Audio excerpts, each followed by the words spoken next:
Kongres. Ek stel dan vir Dani de Villiers, ons nie verkose ondervoorsitter, aan die woord om net vir ons die kongres op gepaste wyse te open.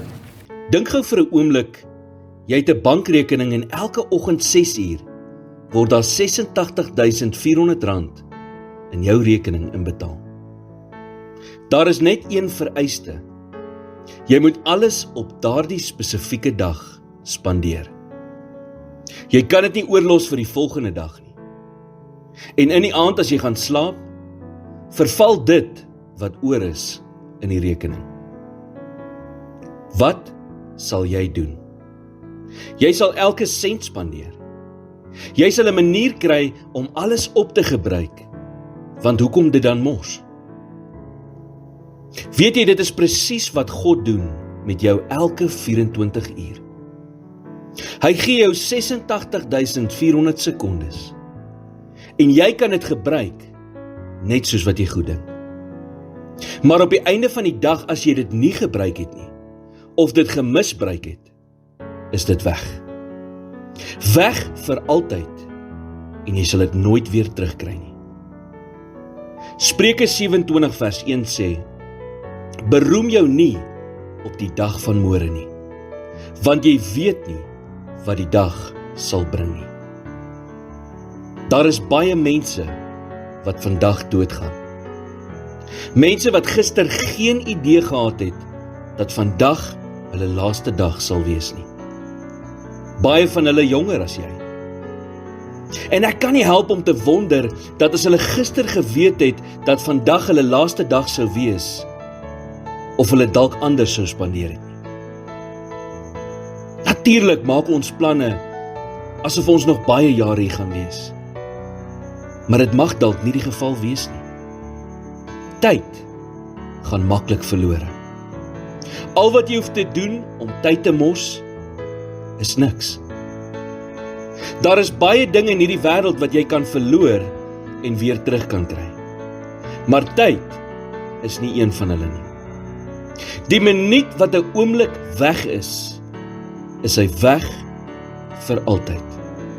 Tyd kom en gaan in 'n oogwink. So maak die keuse om jou tyd op 'n wyse manier te spandeer. O Here, baie dankie dat ons nou hier kan wees. Here, ons besef alles is in U hande, ook hierdie kongres. Daarom vra ons dat U met ons sal wees tydens hierdie kongres. Wil U gee dat elke minuut sal tel. Wil U gee dat ons U in elke minuut sal onthou. Wil U gee dat wat ons ook al doen, ons dit sal doen tot eer en verheerliking van U naam. Gaan met ons in hierdie kongres. Ons bid dit in Jesus se naam. Amen. Dani, baie dankie vir die baie gepaste wyse waarop jy ons kongres geopen het. En ek weet dis ons deel van ons afhanklikheid aan die groot Skepper en nie uit gewoonte nie. Maar baie dankie vir jou bydrae, ons waardeer dit. Baie welkom aan elkeen van u hierson by Noordwes RPO Kongres. Elke afgevaardigde, elke borg wat 'n bydrae gelewer het, elke persoon, nuusmedia, al ons algemene raadslede, produsente, al die afgevaardigdes, die gaste, meneer Jacques Swanepoel, hoof staatsaanklaer van die nasionale vervolgingsgesag. Het ek al vir Jacques nog nie gesien vanmôre nie. Dan Sakkie van Sail, voormalige voorsitter Noordwes RPO, baie welkom hier. Dan ook Jaco Marie, het ek hom gesien? Jaco, nog nie. En dan Jaco Toute van Agri Gauteng, hom ook nog nie gesien vanmôre nie, maar dis ons gaste. Dr. Nelmarie Raal, staatsveearts van Lichtenburg, ek het haar ook nog nie gesien nie, maar baie welkom. Dan ons hoofborg van Senwes, meneer François Strydom, baie dankie, baie welkom hier. Ons waardeer regtig, hy is die groep hoofuitvoerende beampte.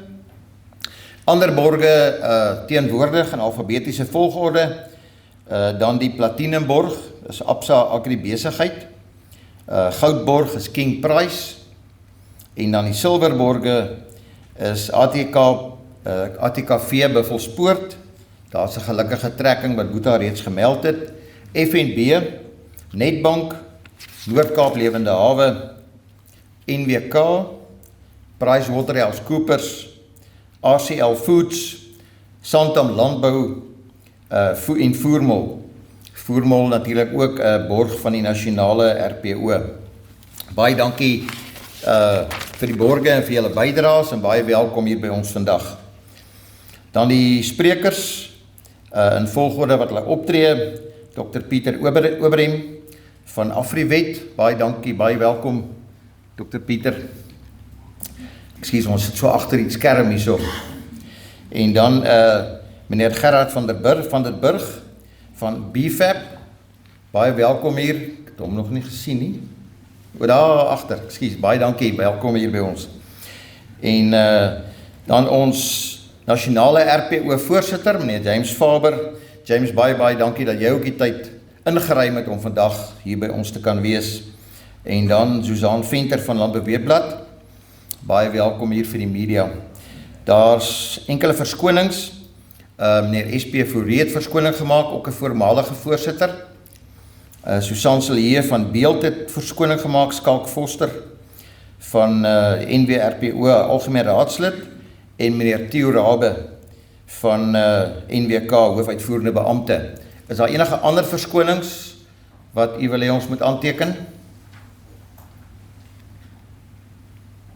Goed, geen. Baie dankie. Ek gaan nou vir meneer Boeta de Tooy aan die voorstel, ons hoofbestuurder, vir die orde reëlings van die kongres. Baie dankie. Dankie, voorsitter, net enkele orde reëlings. Ons vra dat u asseblief die evalueringsvorms daar op die tafel vir die afgevaardigde lede, ons produsente en ook ons borge, dat u dit sal voltooi vir ons. Ons sal dit na die tyd sal ons dit kry daar op die tafels. En dan pouse sal omtrent teen 11:20 plaasvind en dan middagete teen 13:10. Dan bring ons dit by mosies.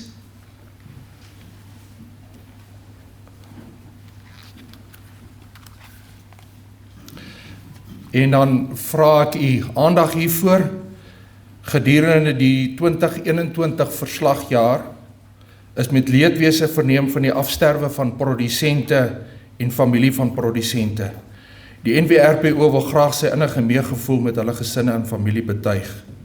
Die NWRPO wil langs hierdie weg spesiale melding maak van die produsente, hulle plaaswerkers en gesinne wat die afgelope jaar as gevolg van geweldsmisdade gesterf het. Die NWRPO wil die naasbestaanes van sy opregte meegevoel verseker. En dan vra ek dat u net, daar waar u sit, net die hoofde sluit vir 'n oomblik van meegevoel met die naasbestaandes.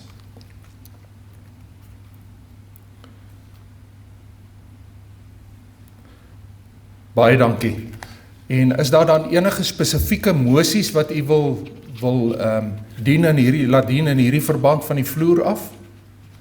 U is welkom om my hand maar net op te steek en dan hanteer ons dit. Baie dankie, voorsitter. Goed, baie dankie Boeta vir die orde reëlings en mosies. Baie dankie aan elkeen van ons borge wat 'n bydrae gelewer het om hierdie kongres 'n sukses te maak. Ons wil van hierdie geleentheid gebruik maak om werklik vir u te sê baie dankie. Danksy u loyale en getroue ondersteuning kan die Noordwes RPO weer eens vandag 'n suksesvolle kongres aanbied. Ontvang hiermee ons opregte waardering vir die volgehoue en welwillende ondersteuning. Die borge sal roteer hier op die skerm van ons hoofborg, Senwes groep. Aan hulle baie dankie. Dan die Platinumborg, Absa Agribesigheid, baie dankie aan hulle. Ons Goudborg, King Price, ons waardeer ook julle bydrae.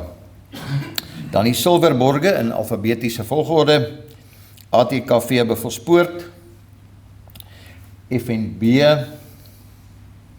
Netbank, Noord-Kaap, Lewende Hawe, NWK Beperk, PricewaterhouseCoopers, ACL Foods, Santam Landbou en dan Voermol. Aan elkeen van u baie dankie. Sonder u bydrae kan hierdie kongres nie suksesvol wees nie. Goed, dankie. Ek wil graag vir Sakkie van Sail vra om vorentoe te kom, waar ons 'n oorkonde aan hom wil oorhandig.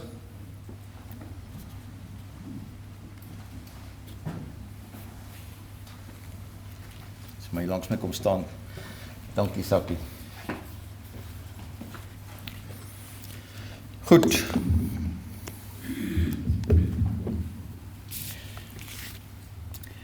Die Noordwes RPO vereer graag hiermee vir Isak Cornelius Johannes van Sail vir sy uitnemende bydrae tot die rooivleisbedryf.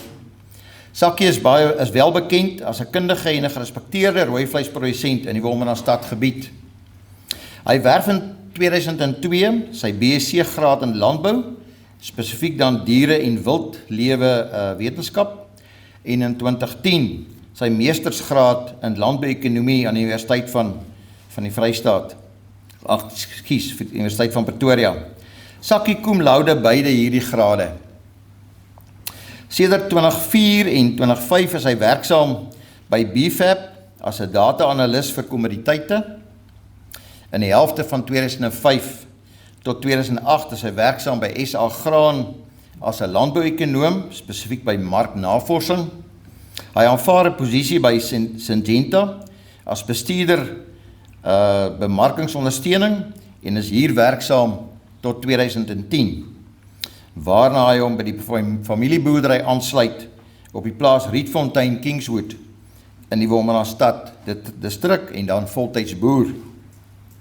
Sakkie voltooi in 2014 SA Graan se Thinking Fusion Leadership program aan die Universiteit van die Vrystaat en in 2015 word hy verkies as voorsitter van die Leeubos Geloftefees. Hy is ook lid van Agri Wolmaranstad, wat as ook Agri Makwasi Landbouvereniging word later verkies as voorsitter van die Agri Wolmaranstad Landbouvereniging. Hy dien gedurende hierdie tydperk ook as algemene raadslid van die Noordwes RPO. Sakkie is ook lid van die Vaalbank Studiegroep.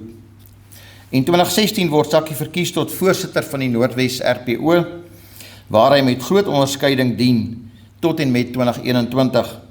Gedurende hierdie tydperk verteenwoordig hy die NWRPO met uitnemendheid op nasionale RPO as uitvoerende raadsvergaderings, die nasionale RPO se audit en risikokomitee en dien hy ook as lid van die National Red Meat Research and Development Planning Committee. Die Noordwes RPO sal Sakkie by uitstek vir sy besondere insig in die rooivleisaangeleenthede, sy toewyding en onwatsigtige diens aan produsente en in die Noordwes RPO onthou. Sakkie se liefde vir sy gesin en sy diensbaarheid aan sy medemens is geanker in 'n vaste geloof in sy Skepper. Hy word gerespekteer deur al die lede van Noordwes RPO en word gehuldig vir die uitnemende bydrae tot NWRPO en die rooivleisbedryf. Hierdie toekenning word dan vandag gedoen, die 25ste dag van Mei 2022.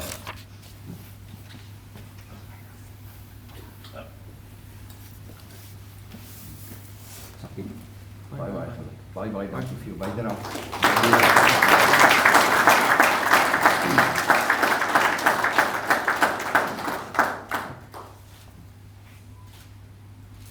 Dankie. Baie dankie Sakkie. Ons waardeer regtig jou bydrae in die tye wat jy gedien het en ons weet nog steeds speel jy 'n groot rol in landbou en in rooivleis. Daar's hy. Dankie. Goed, baie dankie. Ons gaan nou na DVD kyk van Senwes. En dan die vertoning, gaan dit eers die vertoning wees? Ek net seker maak, eers die vertoning. Goed, baie dankie.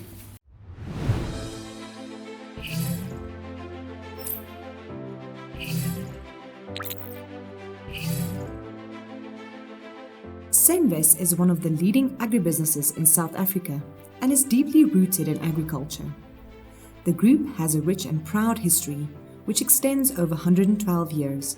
Senwes has a geographic reach in 7 of South Africa's 9 provinces. Most of the group's operations lie within grain and oilseeds, where Senwes has 5.9 million tons of permanent commercial storage capacity, equating to just over 34% of South Africa's total commercial storage capacity.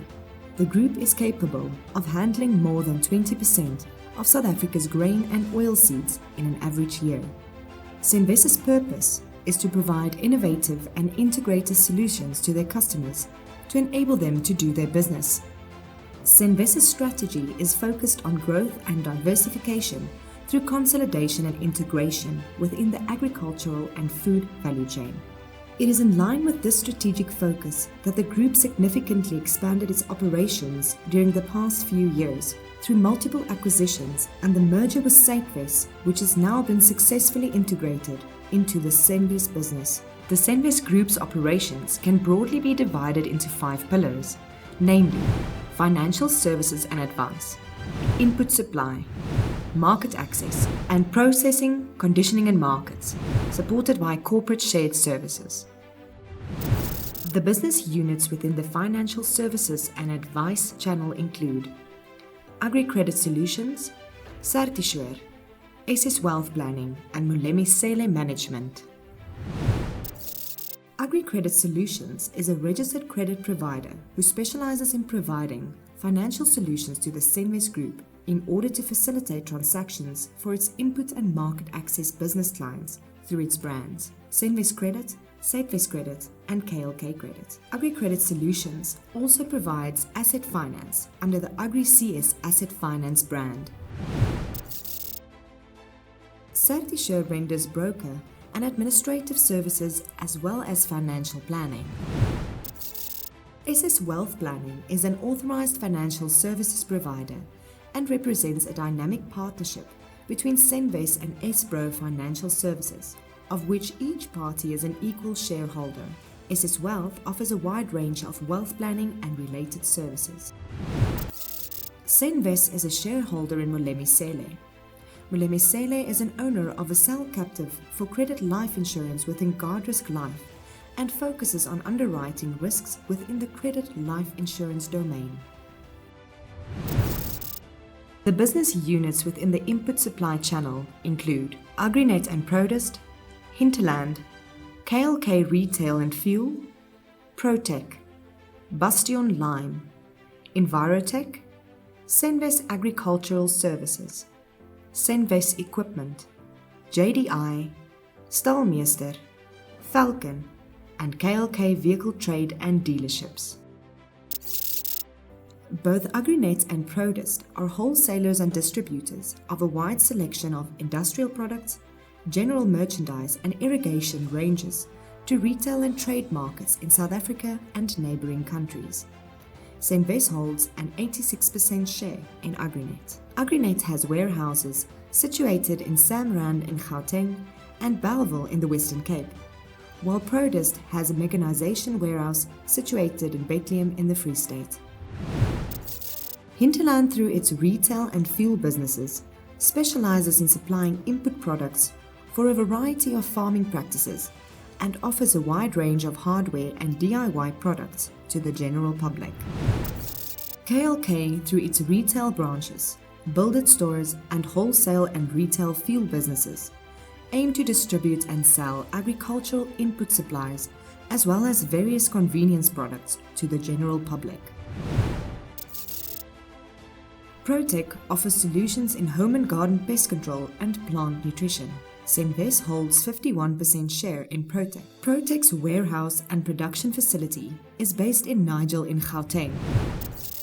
Bastion is a joint venture with NWK, in which Senwes holds a 50% stake. The group specializes in the production and marketing of high-quality lime and gypsum products for agricultural and industrial purposes. Bastion's 3 operations are in the Noordwes province. The Britain mine is located between Bloemhof and Christiana. The Biermansdrift mine is near Mafeking on the Zeerust Road, and the Mariku operation is approximately 20 kilometers south of Zeerust. Envirotech Labs is one of the largest independent laboratories in Southern Africa, which serve the agri and food value chains. Senwes holds an 80% share in the Envirotech group through its two branches, Envirotech Central in Hartbeespoort and Envirotech Wynland in Wellington. The group offers a multitude of internationally accredited laboratory tests, which are performed to assist with valuable decision-making across various sectors. Senwes Agricultural Services specializes in agricultural economic services, performance and technical efficiency analysis, and benchmarking. Senwes Equipment is an agricultural equipment and services group which offers agri-mechanization, construction and forestry products and implements, maintenance, and precision farming solutions to producers and customers. Senwes Equipment is a John Deere agent. JDI is a John Deere agent and is a subsidiary of Senwes, with the Tomlinson family as equal partner. Senwes holds a 50% share in JDI. JDI broadens Senwes Equipment's geographic footprint by providing agri-mechanization and maintenance solutions in the Western and Eastern Cape. Staalmeester is a subsidiary of Senwes, with the Coetzee family as partner. Senwes holds a 75% share in Staalmeester. Staalmeester expands Senwes Equipment's product offering by manufacturing and importing agricultural equipment for small and medium-sized farmers. Falcon extends Senwes Equipment's competitive advantage in the agri-sector by manufacturing and distributing tractor-drawn implements and parts to the South African and Sub-Saharan agricultural and turf markets. Falcon is also the sole importer of the German Amazon implements. KLK Vehicle Trade and Dealerships encompasses a Nissan, Datsun, Isuzu and Renault dealership, as well as a used vehicle trader, KLK Auto. The business units within the market access channel include Senwes GrainLink, Electronic Silo Certificates, Grainovation, the Market Intelligence Center, and the Grain Procurement Division. Senwes GrainLink Silo Services specializes in the handling and storage of grain and oilseeds and is positioned between the producer and the off-taker. Electronic Silo Certificates is a joint venture with AFGRI, in which Senwes holds a 50% share. ESC provides a safe and effective way of managing electronic silo certificates via the internet or smartphones. Grainovation is an asset-light logistics broker focused on optimizing logistics across the Senwes Group. The Market Intelligence Division's operations span the following: high probability trading and option book, grain procurement, stock decision making, stock offers via basis link and delivery, solution design in terms of farm loading. The business units within the processing, conditioning and markets channel include Senwes Seed, Carpe Diem, KLK Abattoirs, a sheep feedlot and SA Dorper. Senwes Seed established itself over decades as an excellent seed processor, with a sound reputation amongst producers in the market. Carpe Diem Raisins is an established brand name in the international raisin market. Through KLK Landbou, Senwes holds an effective 46.1% share in Carpe Diem raisins. Carpe Diem buys, processes and packages organically produced raisin products along the Orange River and markets it largely to the international market. KLK Abattoirs in Uppington, Carnarvon and Ramskop handle the slaughter and sale of lamb and beef carcasses. KLK owns a sheep feedlot in Uppington to aid in getting animals market ready. SA Dorper handles the processing and exports of Dorper skins and cattle hides. Through KLK Landbou, Senwes holds an effective 28.8% share in SA Dorper. The Senwes Group's entire operational execution is supported by a range of specialized corporate and shared services. Agri Rewards is a deferred bonus scheme where Senwes allocates a large portion of its profits on an annual basis to customers to reward them for their loyal business during the year.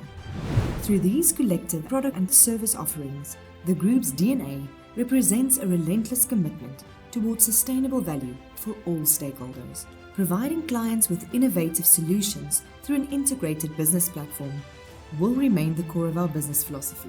A philosophy that is backed up by a sound shareholder structure, passionate workforce, and the continuous investment in our communities.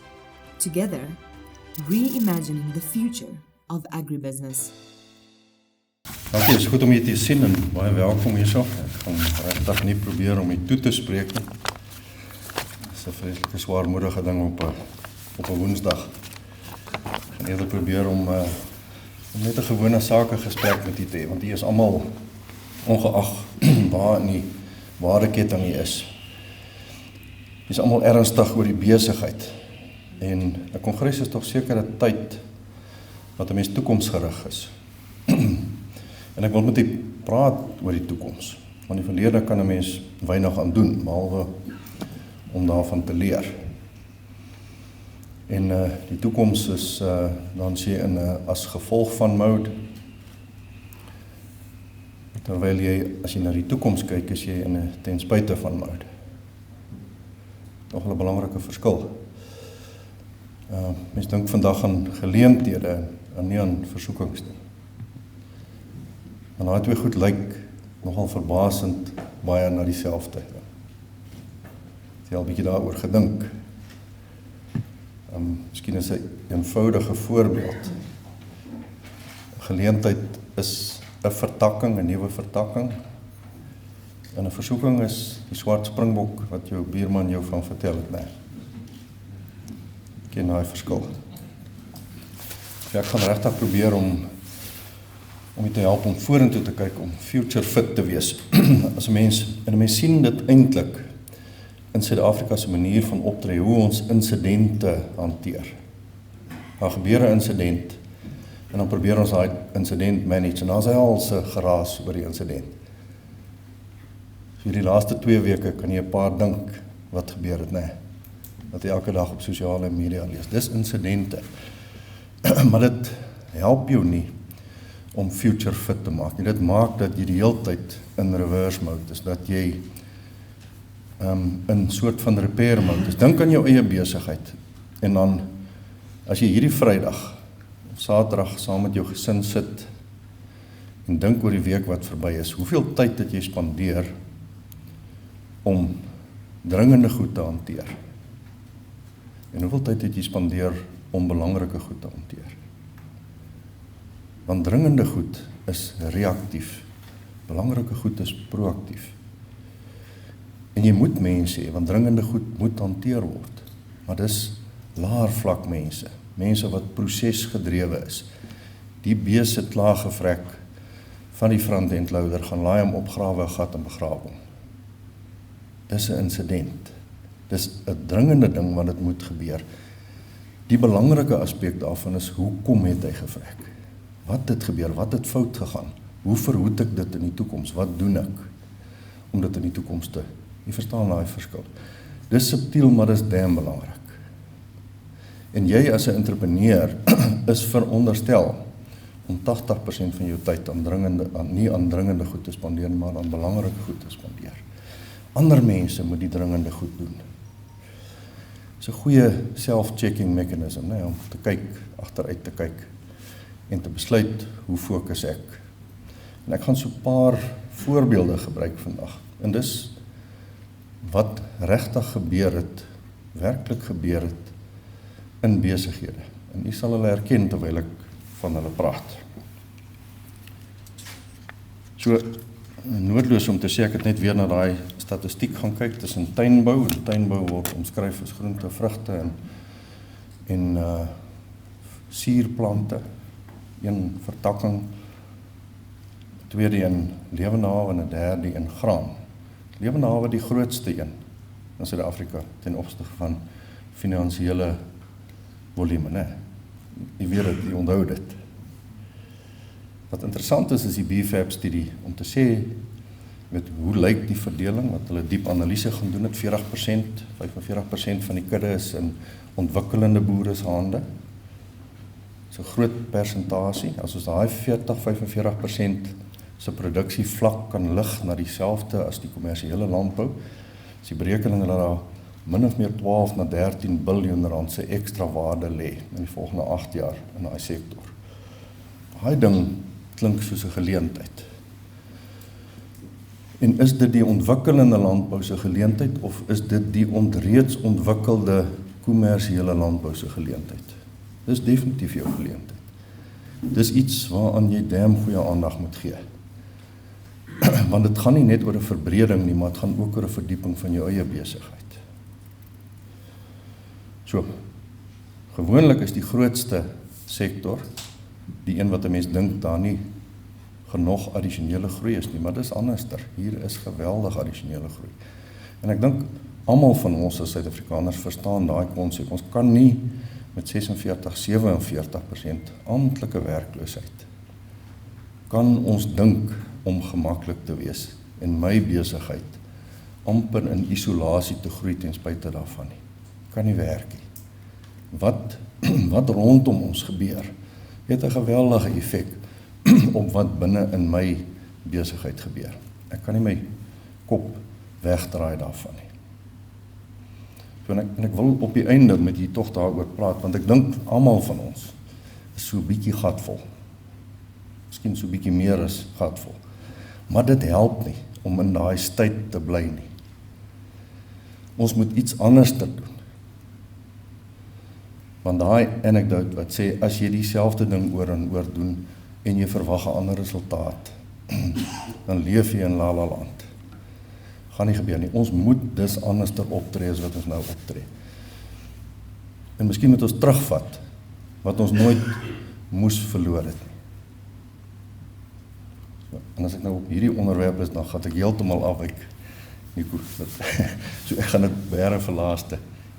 Ek sal 'n halfuur net daaroor praat. Ons het verlede week by Nasie in gesprek het ons spesifiek daarop gefokus om te kyk na gemeenskappe wat werk. Daar is in die Noordwes area, ten spyte van die geweldige oneffektiwiteit, is daar gemeenskappe wat werk. Dit is eintlik maar gemeenskappe wat die eienaarskap van hulle eie teruggevat het. So die polisiestasie in jou dorp is nie die nasionale polisiekommissaris se polisiestasie. Dis joune, dis jou gemeenskapsin. Jy moet hom maak werk en sorg dat hy werk en sorg dat hy sy werk doen.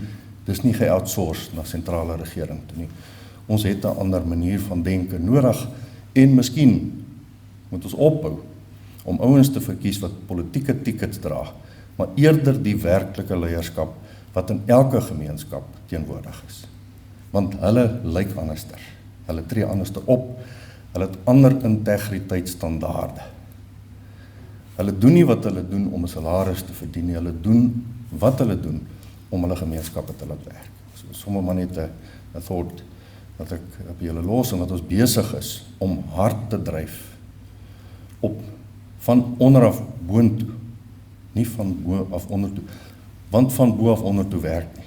Dis die een ding wat ons waaragtig geleer het. Dit werk nie. Daar's nie accountability nie, daar's nie uitvoering nie. Ekskuus dat ek nou daarvan afwyk, maar ek moes dit net eers weer van my lyf af kry. Maar dit help nie om kwaad te word daaroor nie. Dit help jou om aksie te gee sodat jy eienaarskap neem en self iets doen. Ek was laas by die geleentheid wat jy het.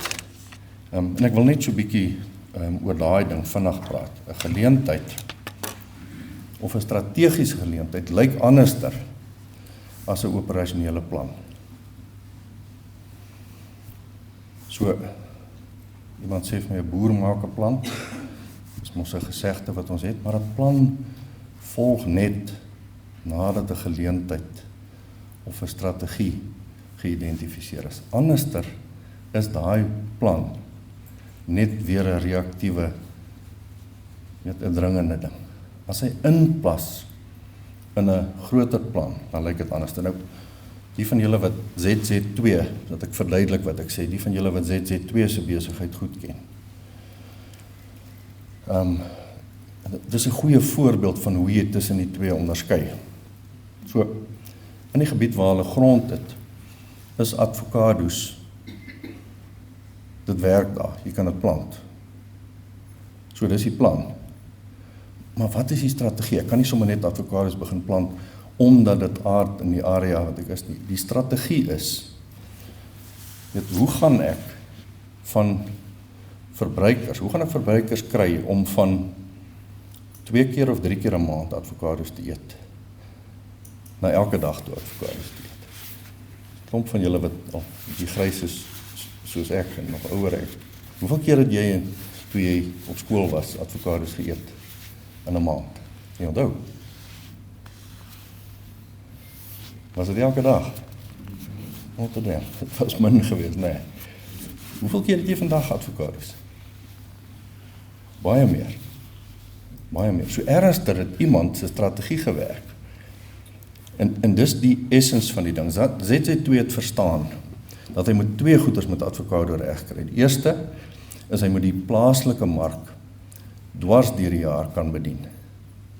Daarvoor het jy kultivarkeuse nodig, jy het helling nodig, jy het 'n klomp ander goeders nodig, sodat jy vir 12 maande van die jaar avokados kan produseer. Die eerste ding, die tweede ding is, hy moet ook die buitelandse mark tap, sodat hy die volatiliteit van die binnelandse mark uithaal. Verstaan nie, wat is die een ding van om 'n avokado fisies te plant, teenoor die ander ding om strategies jou vertakking te beplan. Goeie voorbeeld. Nog 'n goeie voorbeeld is, hoekom het hulle in dadels ingegaan? Wat is die motivering? Dus weer eens hulle het nie gaan kyk, maar hoor jy so, ons het nie grond daar by Klein Pella, ek moet plase daar koop, want daar kan ek dadels plant nie. Hy het 'n ander mindset gehad. Waar kom, wie is die grootste verbruikers van dadels? Weet ons dit? Suid-Afrikaners. Nee, dis 'n geloofsding. Want tydens Ramadan mag ek nie eet voor sonop, of ek mag net eet voor sonop, maar ek mag eers eet na sonop. So wat eet ek, wat my die hele dag hou? Stadig vrystellende energiebron. Wat is die beste? By verre dadel. So praat met jou Indiër vriende. Hulle ken die dadels in detail. En dis wat hulle eet in die oggende. So, dis sy benadering. Hoekom ek in daai bedryf moet weer eens belê, want dit is ook 'n internasionaal gerigte bedryf, wat 'n ander siklisiteit aan hom het, as bloot net 'n verbruikers, jy weet, gedrag. Want as ek goed moet eet in die oggend, 4 of 5 van hulle moet eet, gee ek nie om wat kos hulle nie, maak nie saak nie. Ek moet die goed eet, want ek moet vandag oorleef en my werk doen, en vanaand kan ek eers weer 'n ete eet. So, weer die verskil, van sommer net 'n vertakking teenoor, hoe doen ek dit op die langer termyn. Ek wil 'n vinnige storie ook van Volkswagen vertel. In 1934, as julle onthou, Ferdinand Porsche het Volkswagen begin. Dan het hy 'n eenvoudige strategie gehad, wat klante gerig was. Hy het gesê, vir sy ouens, ontwerp 'n voertuig, onthou, dis 1934, ontwerp 'n voertuig, wat meganies is, toe sit nog perrekarre en perre, wat bekostigbaar is, wat mense se lewens vergemaklik. Kan jy dink, dat iemand, jou baas vir jou in 1934, so ludicrous opdrag gee? Totaal en almal. Jy het nog net begin, dit was net die ontstaan van die binnebrandmotor gewees. En wat ontwikkel uit daai klantgerigte, eenvoudige strategie? Die Volkswagen Kewer, ongelooflike sukses. 2010 besluit die leierskap van Volkswagen, wat jy onthou, deur Porsche besit word, nie andersom nie. Porsche besit, die Porsche familie besit vandag nog Volkswagen.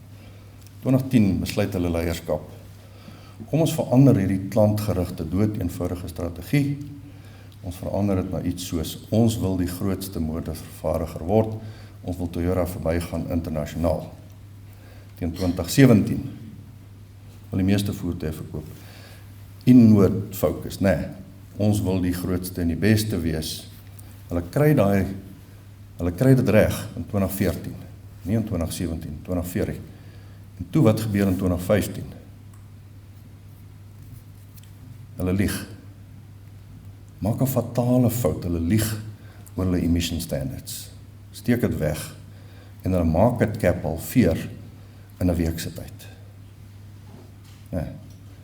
So wat het u 2 weke terug gesien? Wat het gebeur met crypto? Nee. Ook winslose tech. Weet u van die insident wat 2 weke terug gebeur het? Alles gebou op 'n airbubble. Tether, een van die grootste cryptocurrencies, stort in mekaar. Het gaan draai by $110 en hy's 0.01 sent werd. So 15 biljoen US gewipe. Mense wat kyk na korttermyn plannetjies en nie langtermyn fundamentele strategieë maak. Dis 'n belangrike ding. So veevertakking. En ek het nou nog klomp stories om te vertel, maar ek moet nou klaarmaak, Nico. Veevertakking kan nie net 'n vertakking wees wat, of 'n lewenaar, wat iets benut omdat dit daar is nie. Kan nie dit wees nie. Hy moet 'n vrystaande, 'n losstaande, gefokuste strategie wees, wat langtermyn doelwit het en op sy eie, sonder kruissubsidie kan bestaan. Anderster is dit bloot net 'n versoeking en nie 'n geleentheid nie. Anderster is dit reaktief gefokus op dit wat agtertoe kyk en nie wat op vorentoe kyk nie. Maar dis wat u die geleentheid om vandag het, om daaroor 'n bietjie te debatteer en te praat. Dis 'n lekker onderwerp, dis nie 'n swaarmoedige onderwerp nie. Geleenthede is goed wat 'n mens excite. Suid-Afrikaners ongelooflik goed daarmee. Jy moet dit weet. Elkeen van julle wat hier sit, het dit geneties in jou genetika in. Wat jou anderster maak is enige iemand anderster is in die wêreld. Want hulle stop by stopstrate omdat dit 'n padteken is. Jy het 5 goed wat met jou kan gebeur by 'n stopstraat, né? Jy kan jou lewe verloor. Jy kan 'n blou bil trui koop. Jy kan toiletpapier koop as dit reën, kan jy weet, as 5 goeders. En dan het jy die heel laaste ding, jy het die opsie om te stop. Want as dit vanaand 11 uur is, en daar staan ouens by daai robot of stop, dan stop jy net daar nie. Jy slek net af en kyk of haar kar kom hier ry oor. So, die eenvoudige ding maak dat 'n Suid-Afrikaner geleenthede kan sien waar ander ouens bedreiging sien. En dit is geneties in jou ingeplant, jy hoef nie eers daarna te soek, jy het dit. Dis hoekom Suid-Afrikaanse besigheidsmanne in ander dele van die wêreld kan operate en hulle nie hier kan kom operate nie. Dis 'n ongelooflike goeie geleentheid. Nico, ek kan nog oor 'n klomp goeders praat, ek wil afsluit. My vraag is vir jou, en nou is ek terug by gemeenskap, en wat moet jy doen? Jy en ek. So hierdie volgende 3-4 jaar, skryf gou daar neer, asseblief. Jy kan dit toehou. Wie is die belangrikste ouens in die volgende 3 tot 4 jaar? Net die 5 belangrikste ouens in Suid-Afrika se toekomsverwagting. Wie gaan die toekoms shape in die volgende 5 jaar? Skryf hulle neer en julle kan daarna met mekaar daaroor debatteer. Maar waarskynlik op daai lys van jou sal iemand wees soos Ramaphosa. Miskien 'n Zondo daarop. Miskien is 'n jong man met die naam van Lamola, onthou sy naam. Miskien is sy naam daarop. Miskien is dit de Ruyter. Miskien, waarskynlik is dit Malema. Ek hoop, heel bo in jou lys staan jou naam. In my naam. Maak net daai switch en neem terug wat jou eie is. Sterkte, dis 'n voorreg dat julle hier by ons is. Dankie. François, ja, baie dankie vir 'n baie insiggewende boodskap en nogmaals baie dankie ook vir Senwes se hoofborg. Ons waardeer dit regtig baie. En ek glo elkeen wat hierdie boodskap gehoor het, sal dit ter harte neem en dit saamvat vir die toekoms. Ek gaan dan nou net seker maak, waar is ek op my program, net seker die voorsitterstoel aan Dani oorhandig, sodat ek my voorsittersverslag kan lewer. Dankie Dani. Dis dan vir my 'n baie groot voorreg vandag om 'n voorsittersverslag te kan lewer. Noordwes RPO kyk terug op 'n jaar waarin groot uitdagings was, maar ook 'n jaar waarin ons 'n baie goeie reënjaar gehad het wat ons bedryf aanbetref, en ook 'n baie geseënde jaar wat vleispryse vir ons produsente aanbetref. Rooivleis is die grootste sektor in die landbou vergeleke met ander sektore soos graan, sitrus ensovoorts. Frans wat ook daarna verwys. Dis van uiterste belang dat ons die rooivleisbedryf uitbou en die waardeketting ten volle benut. Uitvoere is een van ons grootste prioriteite op die oomblik en beloop tans 4% van ons totale produksie. En sal dit 'n regtige groot doelwit wees om hierdie persentasie in die volgende jaar of 3 te kan opbou na 10% toe. Dit sal 'n groot binnelandse stimulus wees vir ons prys, maar sal ook verseker 'n bydrae lewer tot ons verhoging in vleispryse.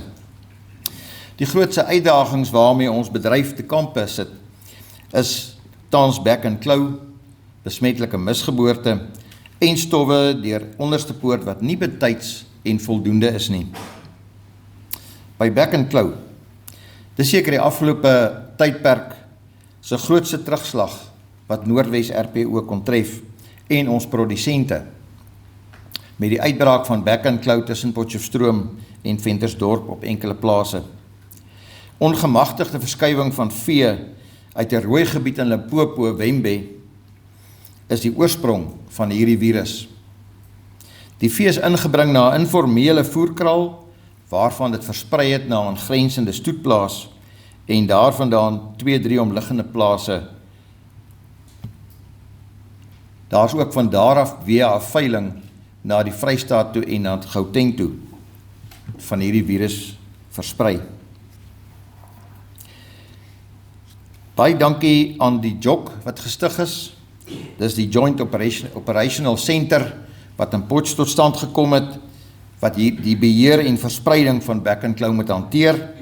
Die departement is net nie flink en vinnig genoeg met optredes nie. Maar baie dankie aan Janie Raad, ons nou Noordwes Animal Health voorsitter, en ook Boeta vir hulle sitting en insette op die JOC.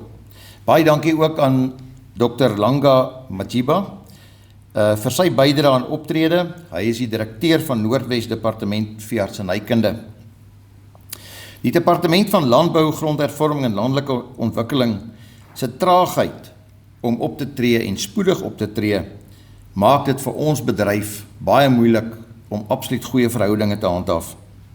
Maar ongelukkig setel die beheer van bek en klou en ander siektes by ons bedryf by die staat.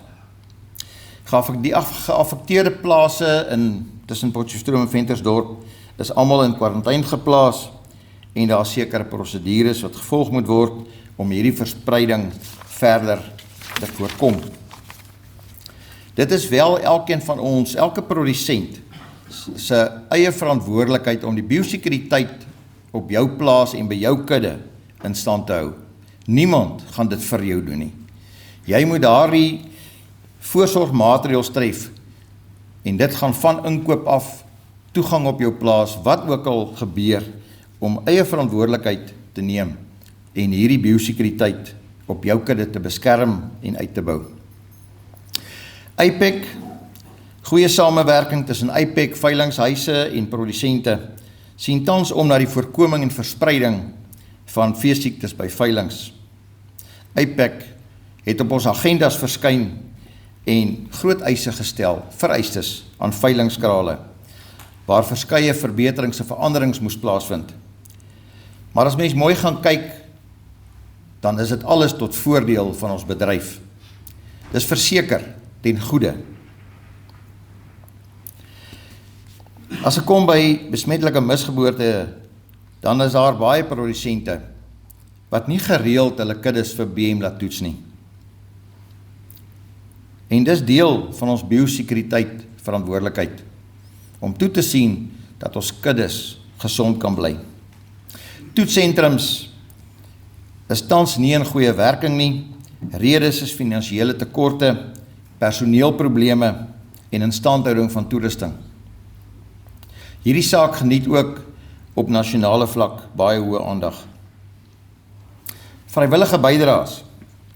Die NWRPO wil elke produsent wat 'n bydrae lewer en wat toelaat dat daar aftrekkings gedoen word, in besonder bedank. Sonder u bydraes kan die RPO nie die werk doen wat ons tans doen nie. Inteendeel, daar is baie ruimte vir verbetering om meer te kan doen as die fondse dit toelaat.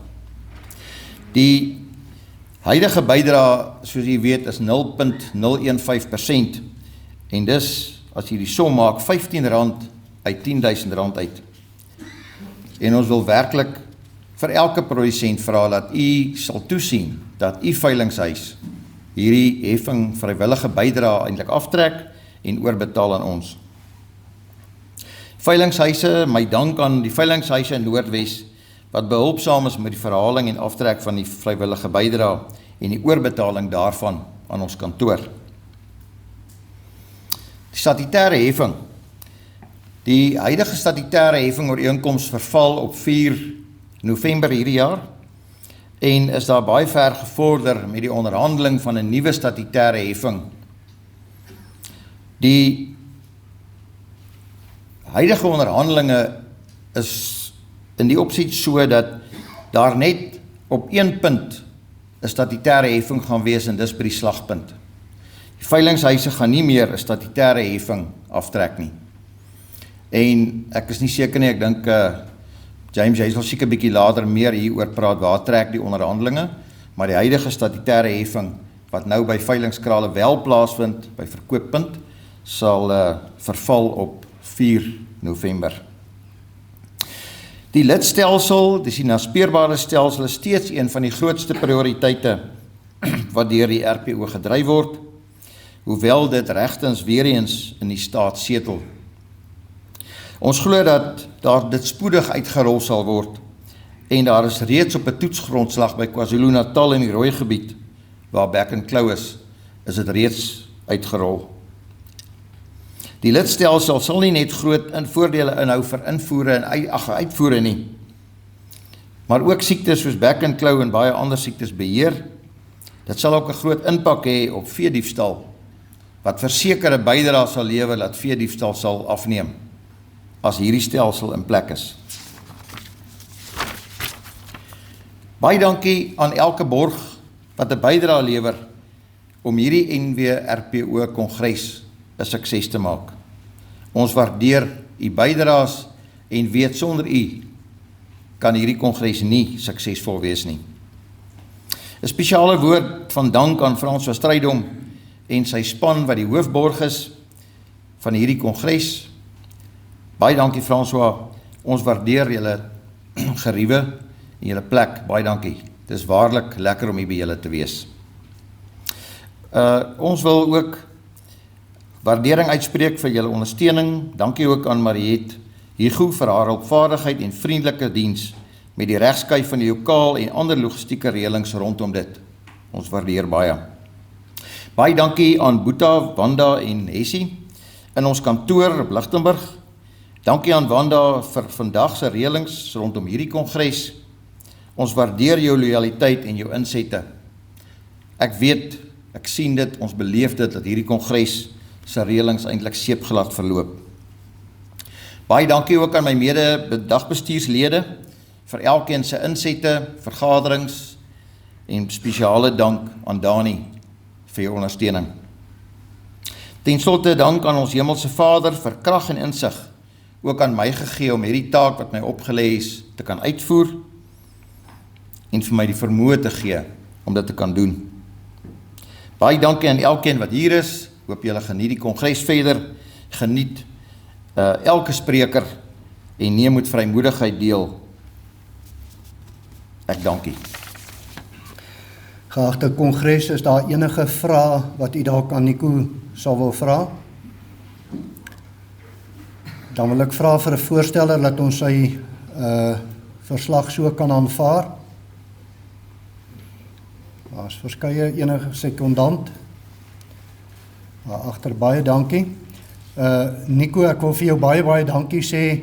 Jy het baie vinnig ingekom in die proses en ek weet nie waar kry jy tyd om soveel moeite te doen met al jou ander aktiwiteite waarmee jy besig is nie.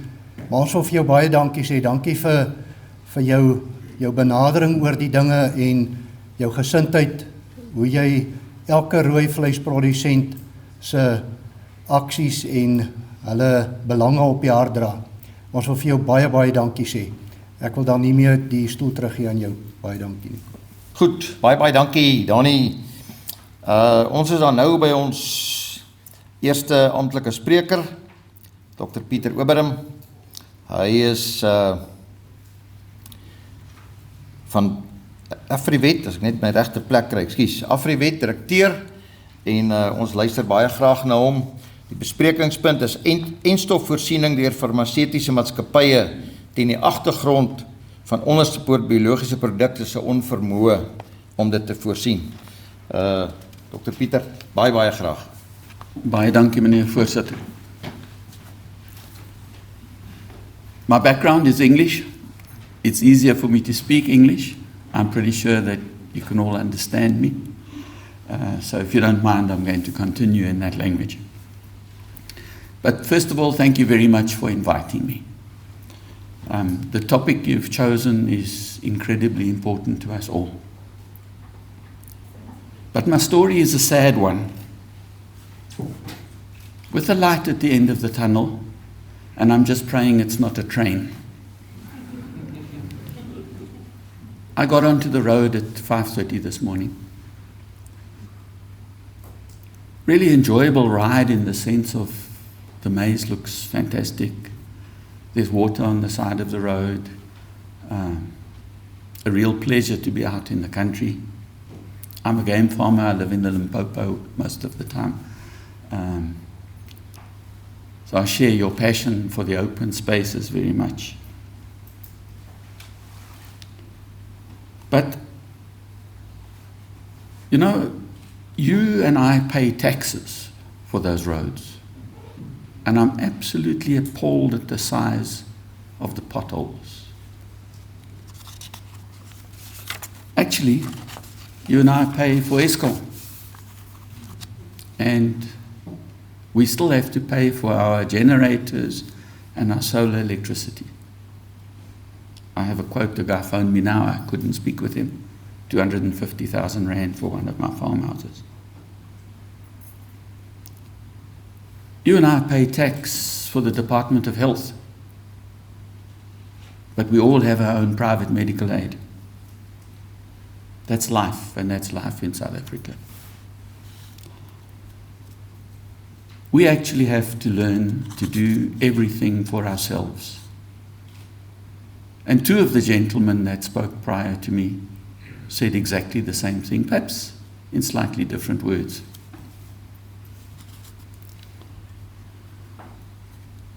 It really applies to animal health as well. The state is not going to do what it did for you when I was a state vet a very long time ago. I started in Calvinia in 1980. We did brucella testing. We did TB testing. We tested the rams for fertility. We tested the rams for pizzle rot and all those kind of things.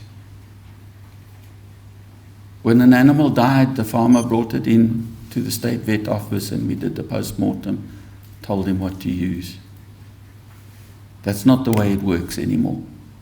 We have to do it ourselves.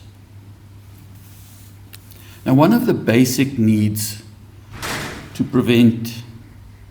Sorry, can I just know how to send this thing forward?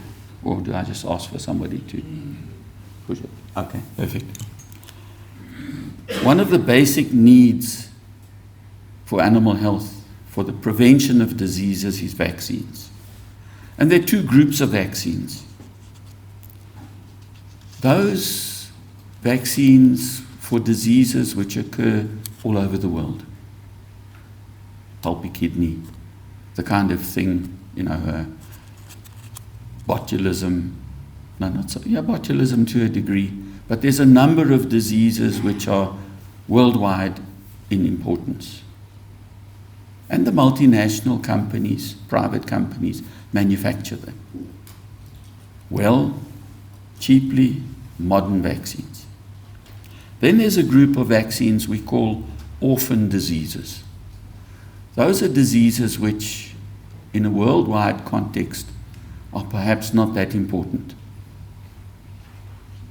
They do, however, occur, or there's a number of them that occur here and in Africa. And they don't get the attention they should from the multinationals. They might be incredibly important to you and me, but from a multinational point of view, it's not important. Now, there was a babesiosis vaccine, a biliary vaccine, Rooivleisprodusente-organisasie vaccine for dogs on the market. Well, it just didn't make a big enough profit, so let's focus on something else. You can't buy it anymore. So there are these orphan diseases like red water, heart water, Rift Valley fever, horse sickness, something that occurs near our borders now, PPR, a sheep disease like you get similar ones in cattle that we treat and prevent, but PPR for small stock. If that comes into this country, what are we going to do? We don't have vaccine. It's something that we as South Africans and as Africans need to attend to ourselves. But currently, it's onderstepoort, biological products, that are our barrier against most of these diseases, Rift Valley fever, horse sickness, and so on. But like most of what's happened with state services, I've mentioned a few, Denel is another one that was in the news yesterday. They're not performing like we need them to do. And it's a gap in the market that threatens the livelihoods of all of us. But there are also constraints to private companies bringing in these products. For example, there is a company in Morocco. It's actually a good management practice, a good manufacturing practice, a GMP registered facility, which means it's a really good one. It sells its products in Europe. So we thought specifically, let us get that product into South Africa, let us get it registered, so that when there is a shortage, there is something for farmers to use. In fact, it's an improved vaccine. You might remember that OBP had an improved vaccine, which my wife actually brought into the country and developed there because she worked at OBP some 20 odd years ago. Clone 13 Rift Valley fever. It's an improved version. You can use it in pregnant animals, but you don't have to use the killed vaccine, the current killed vaccine. It's taken 5 years. The problem is South Africa and Morocco don't have diplomatic associations between the two veterinary services. So South Africa doesn't recognize, although Europe does, the GMP certification that Morocco has for its factory. Actually, our factory, onderstepoort, does not have a GMP certificate. This is one step up, but our department doesn't recognize Morocco. Simple. You can't bring it in. We beg, we crawl, we write letters, we threaten, we cry. At the moment, The Moroccans say, just get South African Veterinary Services to write us a letter. Veterinary Services says, no. You want to bring the Moroccan vaccine here, get the Moroccans to send the letter. My problem? Talk to yourselves. Can you believe it? Do you know that 62% of all cases of epilepsy in the Eastern Cape are caused by neurocysticercosis? Neuro, brain, or nerves. Cysticercosis. A cysticercus is a cyst, a tapeworm cyst. Now you will know about measles in cattle. If you don't have good hygiene on your farm and the workers go behind the bush, same sort of thing happens with pigs. So there in the rural areas of the Eastern Cape, doesn't really matter, toilets are not the thing. So, there's bushes, and the pigs are good. They come and clean up. But they get cysts. Long time ago, in Europe, that was a problem. But people called it pearly pork because it's all nice and soft. It was a delicacy. Little soft little cysts in the meat. Any case, people found out that is the immature stage of the human tapeworm, Taenia solium. So the cycle, humans have tapeworm adult, they go behind the bush, the pigs clean it up, the immature stage of the tapeworm develops in the meat of the pig. If the human doesn't cook the pig properly, the pork properly, when they're eating the pig, they then get infected and get a tapeworm. Many of us say people are pigs. In this case, they are, because parasites generally are very species specific. Most parasites are parasites of humans or parasites of cattle or parasites of sheep. They're not the same. Wireworm of sheep is not the same as wireworm of cattle. It's a different species. They don't cross-infect. But in this case, the tapeworm immature can survive in humans as well. And if the woman who's cooking the food doesn't cook it properly, she gets the tapeworm, or husband gets the tapeworm, or the kids get the tapeworms. And then that cyst develops in the brain, and they get epilepsy. And what a disaster. Well, we wanted to bring in, we have brought it in eventually, a vaccine that you can treat the pigs.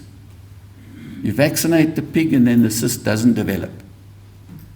We applied for an emergency registration because actually the risk, if anything goes wrong, maybe the pig gets sick or hurt from the vaccine. It won't, it's nonsense, but that's the possible risk that the regulatory people should take into account. The benefit is 62% of the young people that get epilepsy in the Eastern Cape won't get epilepsy anymore. You've broken the cycle, the pig doesn't develop the cysts. There's actually a treatment, you can kill the cysts that are in the pigs as well. No, same sort of bureaucratic rubbish. 5 years, no registration. What we did was we used the human health regulatory body and we did a trial, in inverted commas, a big one, down in the Eastern Cape. But then you can get a Section 21 and you can bring in a certain amount if the state vet in the area allows you to do so. So what I'm trying to say by telling you those two stories is that, yes, there are shortages at OBP. There's a lack of skill at OBP. There's a lack of management at OBP. There was, it seems to me, 500 million rand, 400 and whatever million rand that kind of disappeared. They were supposed to use that 400 odd million rand to get a GMP certification. It been there, lying there for, I forget now, it's something like 8 years. They don't have their GMP, and the majority of that money has kind of disappeared. They kicked the manager out, but I think he was the whistleblower. There's a dire shortage of vaccines. We want to import vaccines, but there are all these spurious hurdles.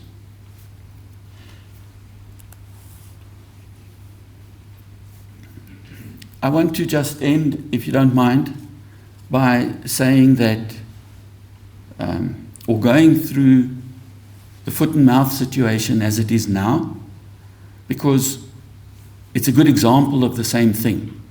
Our foot and mouth facility is currently not able to provide the vaccines that are required. They haven't been able to do it for the last 10 or 11 years. I can tell you that probably 15 years ago, I brought an Indian company, it's Indian Immunologicals. They're owned by the Indian Milk Board. They make some of the strains, we can discuss them now, the A's, the O's, and the C's, the serotypes of foot and mouth disease. We get SAT 1, 2, and 3 here in South Africa. They're different, and the vaccines don't give cross immunity.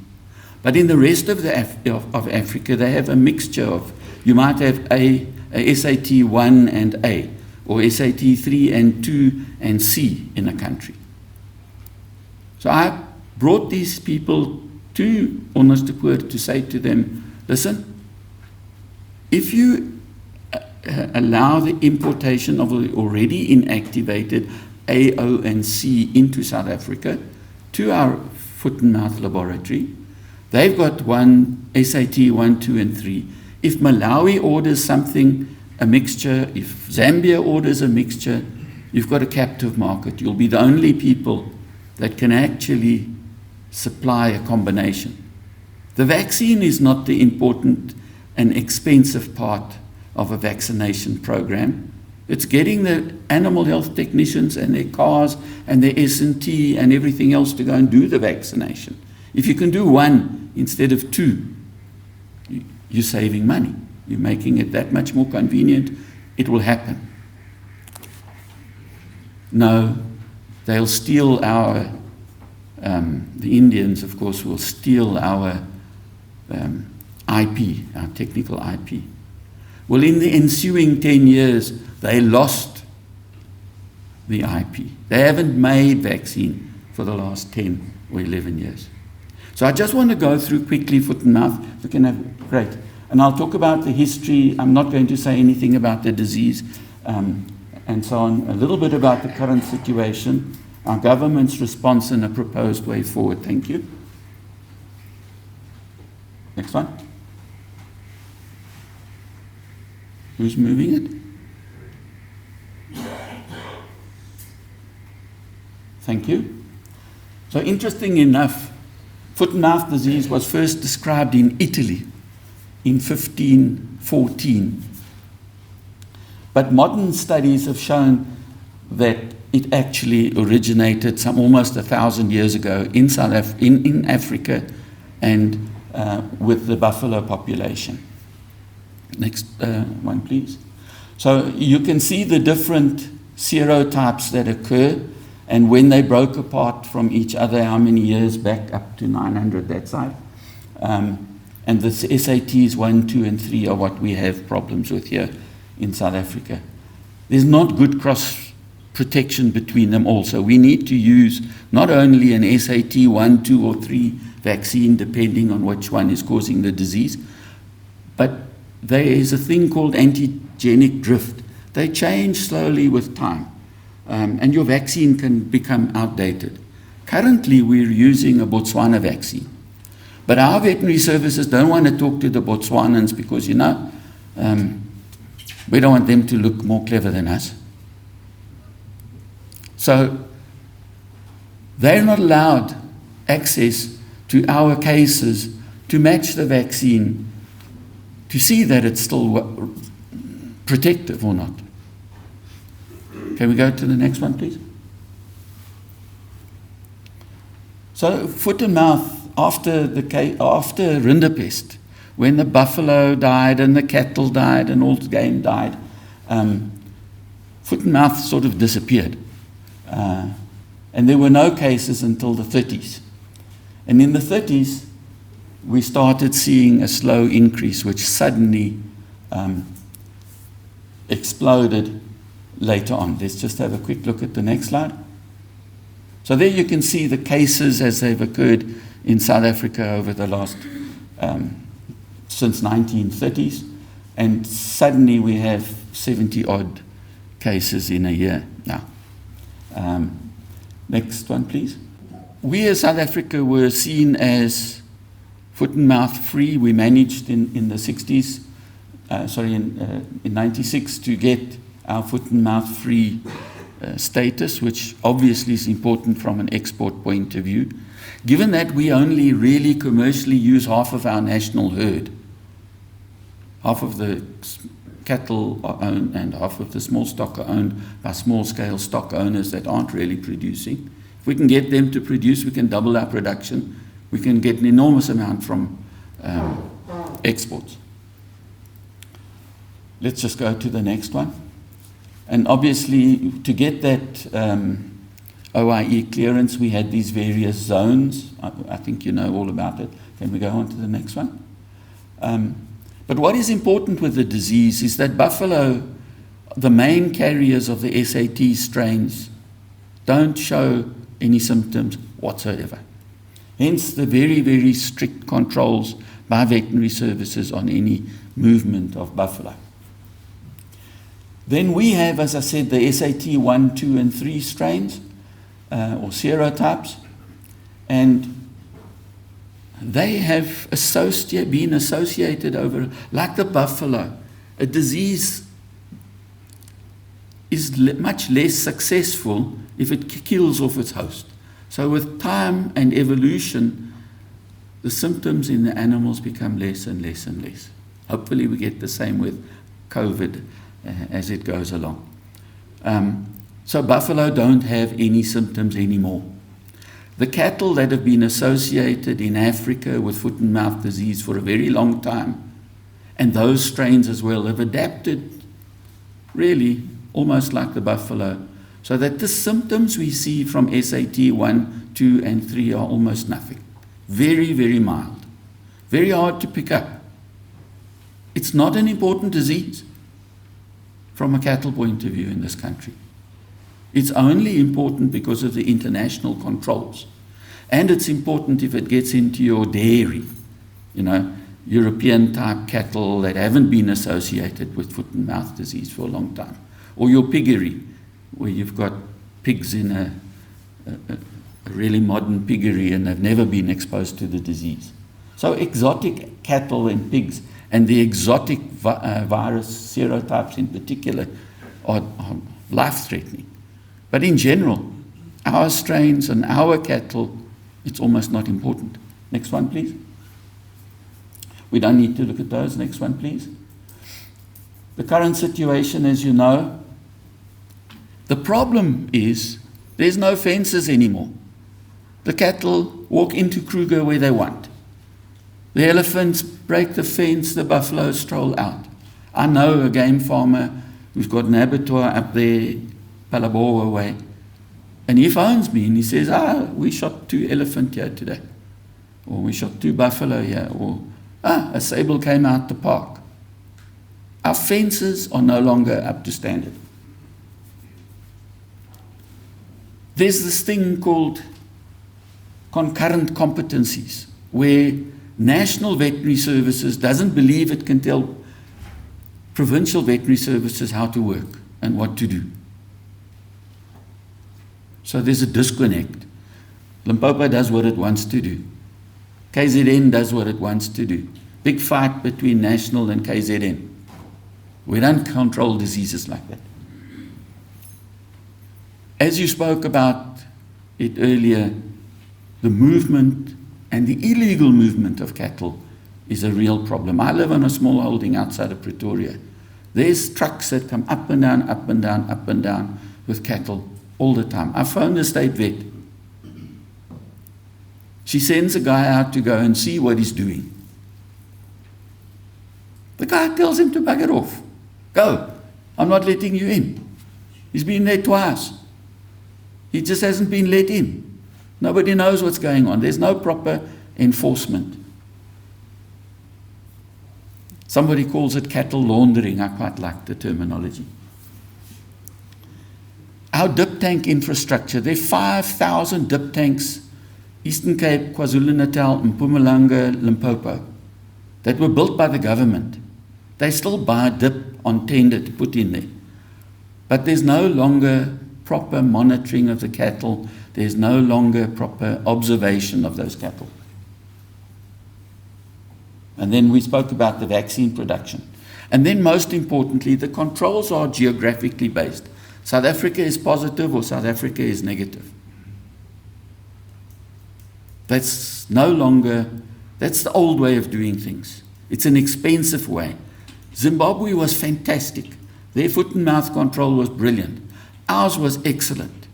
But it's expensive, it takes money, it takes resources, it takes time. And we don't have those anymore. So we need to look at a different way. Not the geographically based way. Next one, please.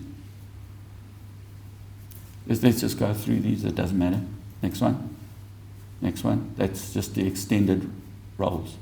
So we have this geographically based control system.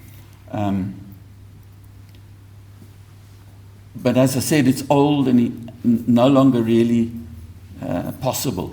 It's costly. We don't make vaccine. Even this question about the tests that are done, if they're actually effective or not, done properly.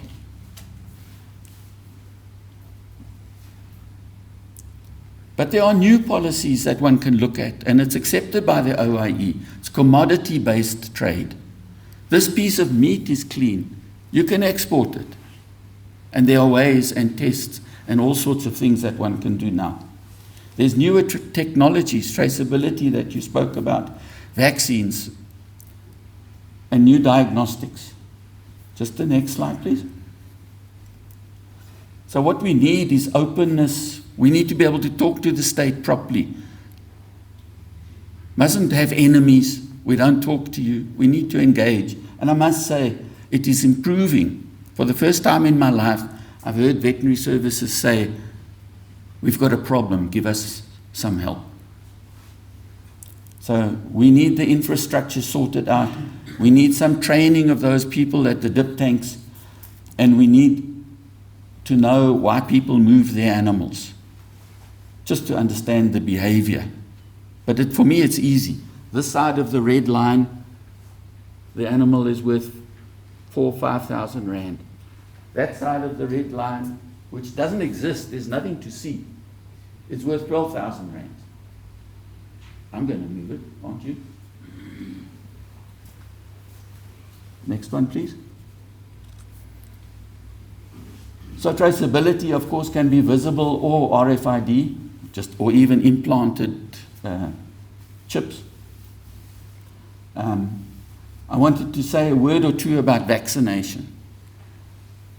When they set up the... Sorry, have I still got time? I think I've talked too long, eh? A few minutes. Okay.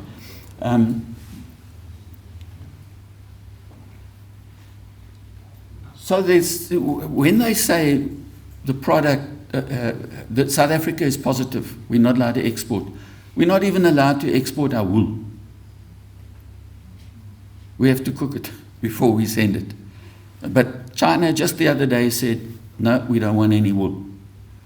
They buy 70% of the wool in this country, from this country. What do? Suddenly we've got 70% of our wool on our hands.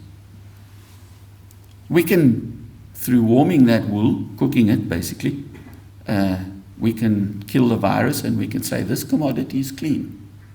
And we can do the same with modern technologies, modern diagnostics, modern vaccines, that this piece of meat, this carcass is clean. There exist antibody tests, just like with COVID, we can say, you had it. Well, in this herd, If one had it, then it's here. It's a problem. It's not a clean herd. We can't use your meat. But if the whole herd has got no antibodies, there's a window, as you know, same as with COVID, of a week or two. You could have been infected in the last 2 weeks. But at least if I test your herd every 6 months and it's been clean for the last 3 years, it's a good, clean herd with good biosecurity measures. We can buy from you. We can take your carcass and we can take it to an abattoir. Oh, those tests are cow-side tests.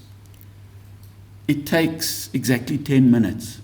Take a little drop of blood, put it on this little slide, just like the COVID one, and 10 minutes later I can say to you, your herd is clean. The same with a carcass. But there, we don't test for antibodies, we test for the virus. We do a PCR, as they call it. Same as with COVID. And you can have those results. It's a funny little machine. You stick the stuff in a little tube. 20 minutes later, it goes into the cloud, and they send you a result saying it's clean. I can therefore say to you, your carcass is clean.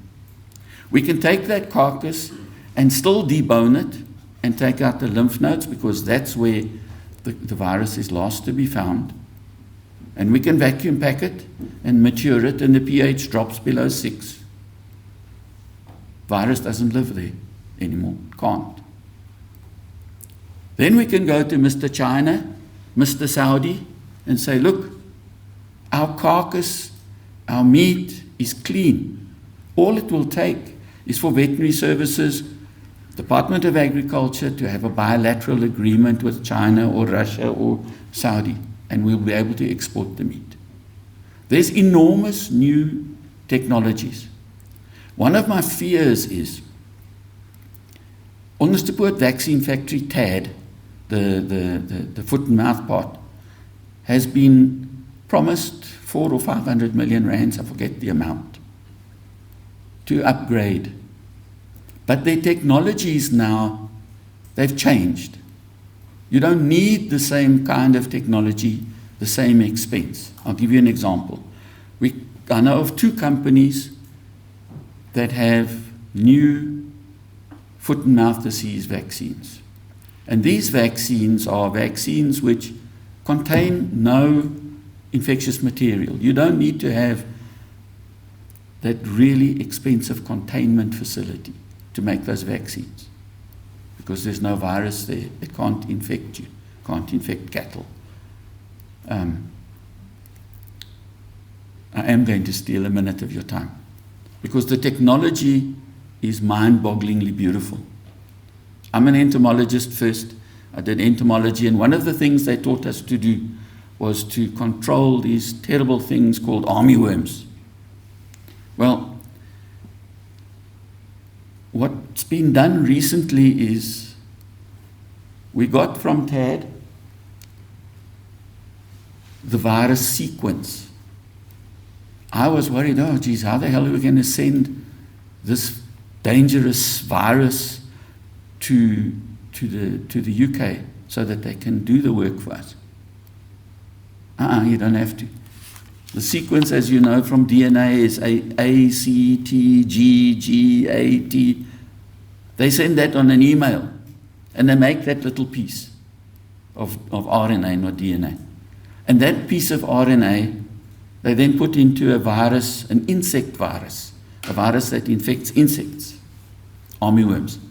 Then they grow armyworm cells and they put the virus in there. The insect virus. That insect virus tells that armyworm cell, make this protein. That's the protein, a bit like COVID, you know, those little thingies, halo, the bit that sticks out that's supposed to be the antigenic part, the part that your body makes immunity to. It's the same concept. So that little protein, it isn't a little pimple like that, but it's still the same thing. That little protein is produced by the armyworm cells. And then they harvest that protein, and that's a vaccine. The good thing is it's DIVA. You can differentiate between whether an animal had an infection or whether it was vaccinated. most vaccines today are the organism itself. So if you give the person or the animal the vaccination, it will look positive. But in this case, you can say this one was vaccinated and this one was had been ill, careful. So there's hope at the end of the tunnel. Let's just go on. Next one. Yeah. There's light at the end of the tunnel. We need veterinary services to acknowledge that vaccines need to be produced, registered much more quickly, not 5 years, it doesn't work. They need also to look ahead. We've got PPR sitting on the boundaries. That comes into this country, it's a disaster, but they won't allow the registration of the vaccine. So I think people like yourselves, Red Meat Producers Organisation, need to go to veterinary services and say, in the case of, I know the wool guys are saying, if PPR gets into this country, our wool industry is dead. They're engaging. From a red meat point of view, we need to engage with veterinary services and say, we need the vaccines. If OBP can't do it, we need to be able to import. We can't take 5 years. We can't say, you write the letter or you write the letter. It doesn't work. Sorry for taking so long, but it's something that's important. Thank you. Baie dankie, Dr. Pieter. Is daar enige vrae, bespreking? Ek wil graag hê ons moet vir Dr. Pieter maar 'n bietjie vra en goed wat ons onseker is oor. Enige vrae? Geen. Julle moenie in die tyd kyk nie, Wanda loer net vir my so. Baie dankie Dr. Pieter. Ons waardeer regtig jou bydrae en ek glo elkeen van ons so 'n bietjie meer op hoogte van die situasie.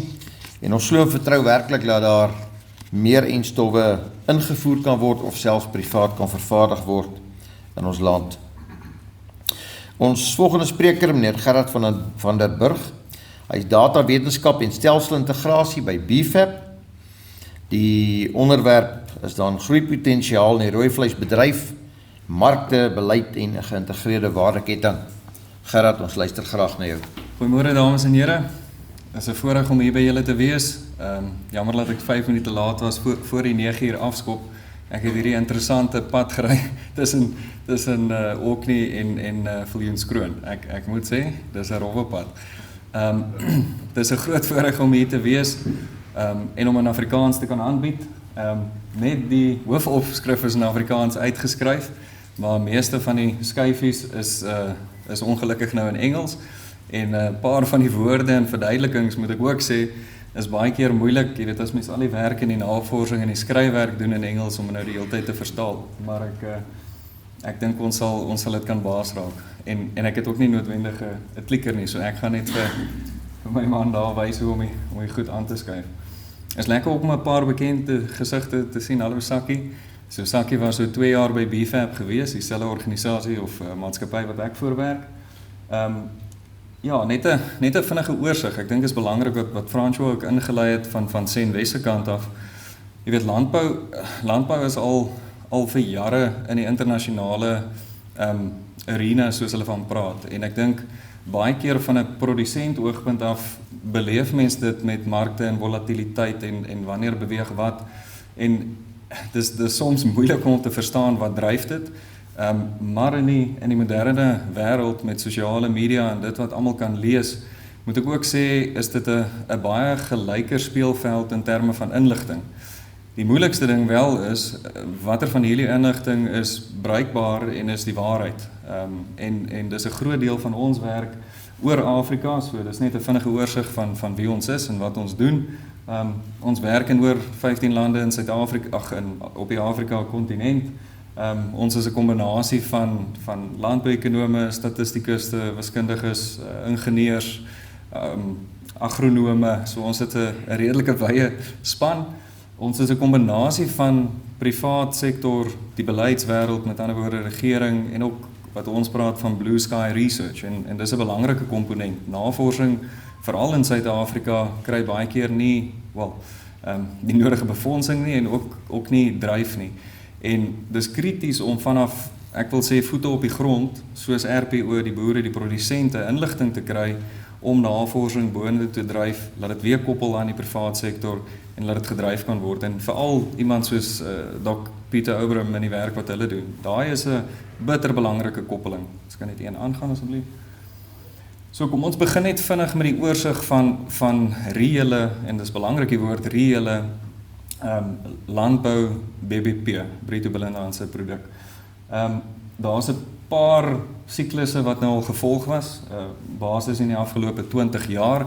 Ek dink hierdie siklusse, hier's daarom 'n klomp gryskoppe, julle almal het dit baie intens beleef. Voor hierdie tydperk was daar nog 'n paar belangrike siklusse, maar ek het net vinnig, ons sit dit gewoonlik vanaf die jaar 2000 hier op.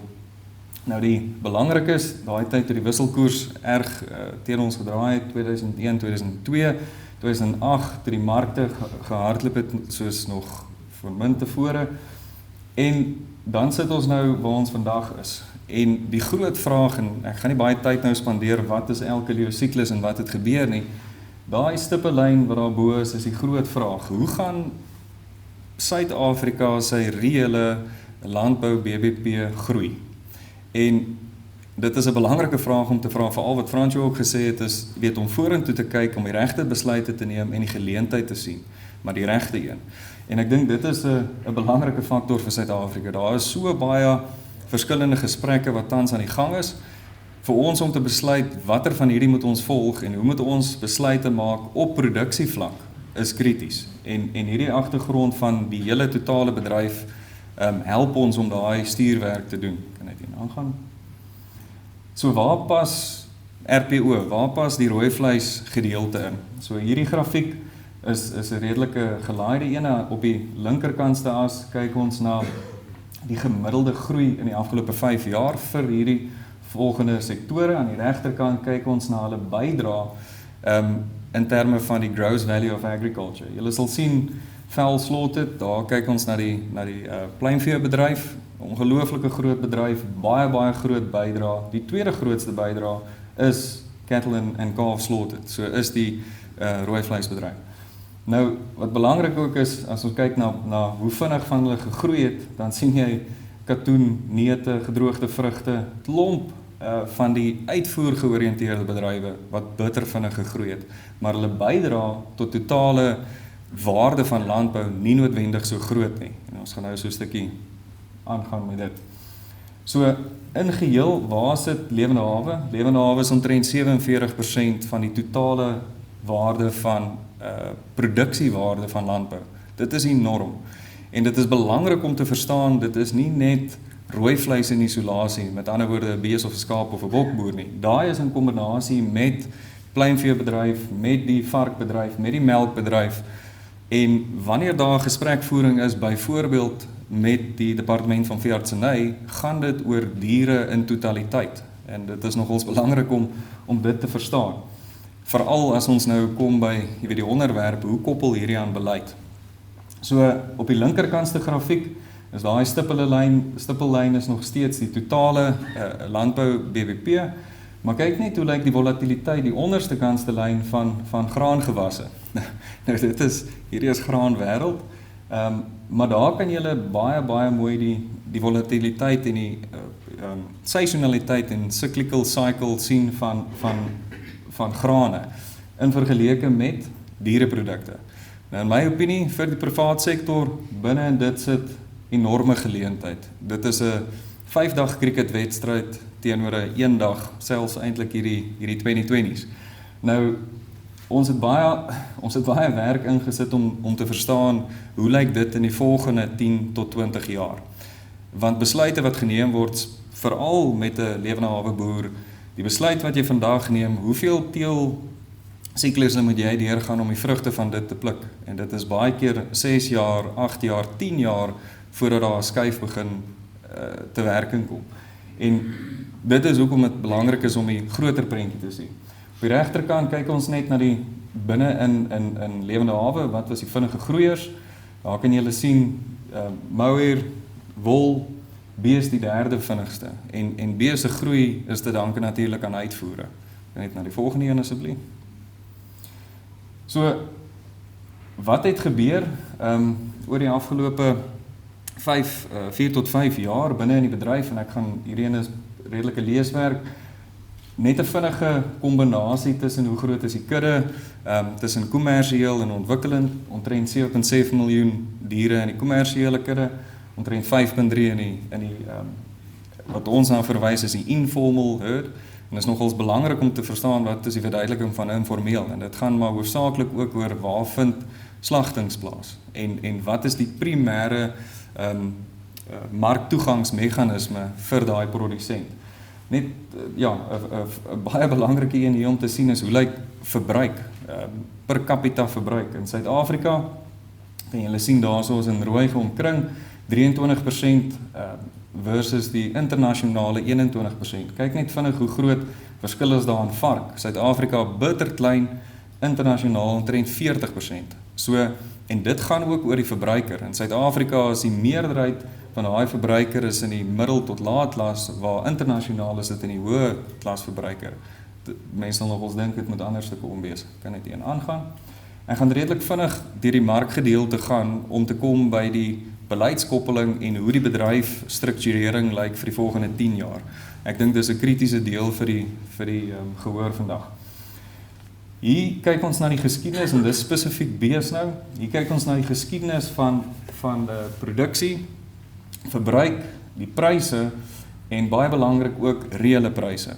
En in baie gevalle, as ek praat oor pryse en markte, is dit krities om die reële terme net onder die knie te kry. Met ander woorde, as ons inflasie uithaal, dan lyk die prentjie redelik anders. So 2 groot gebeurtenisse, julle sal sien in 2014, dit is waar die eerste sprong in prys was.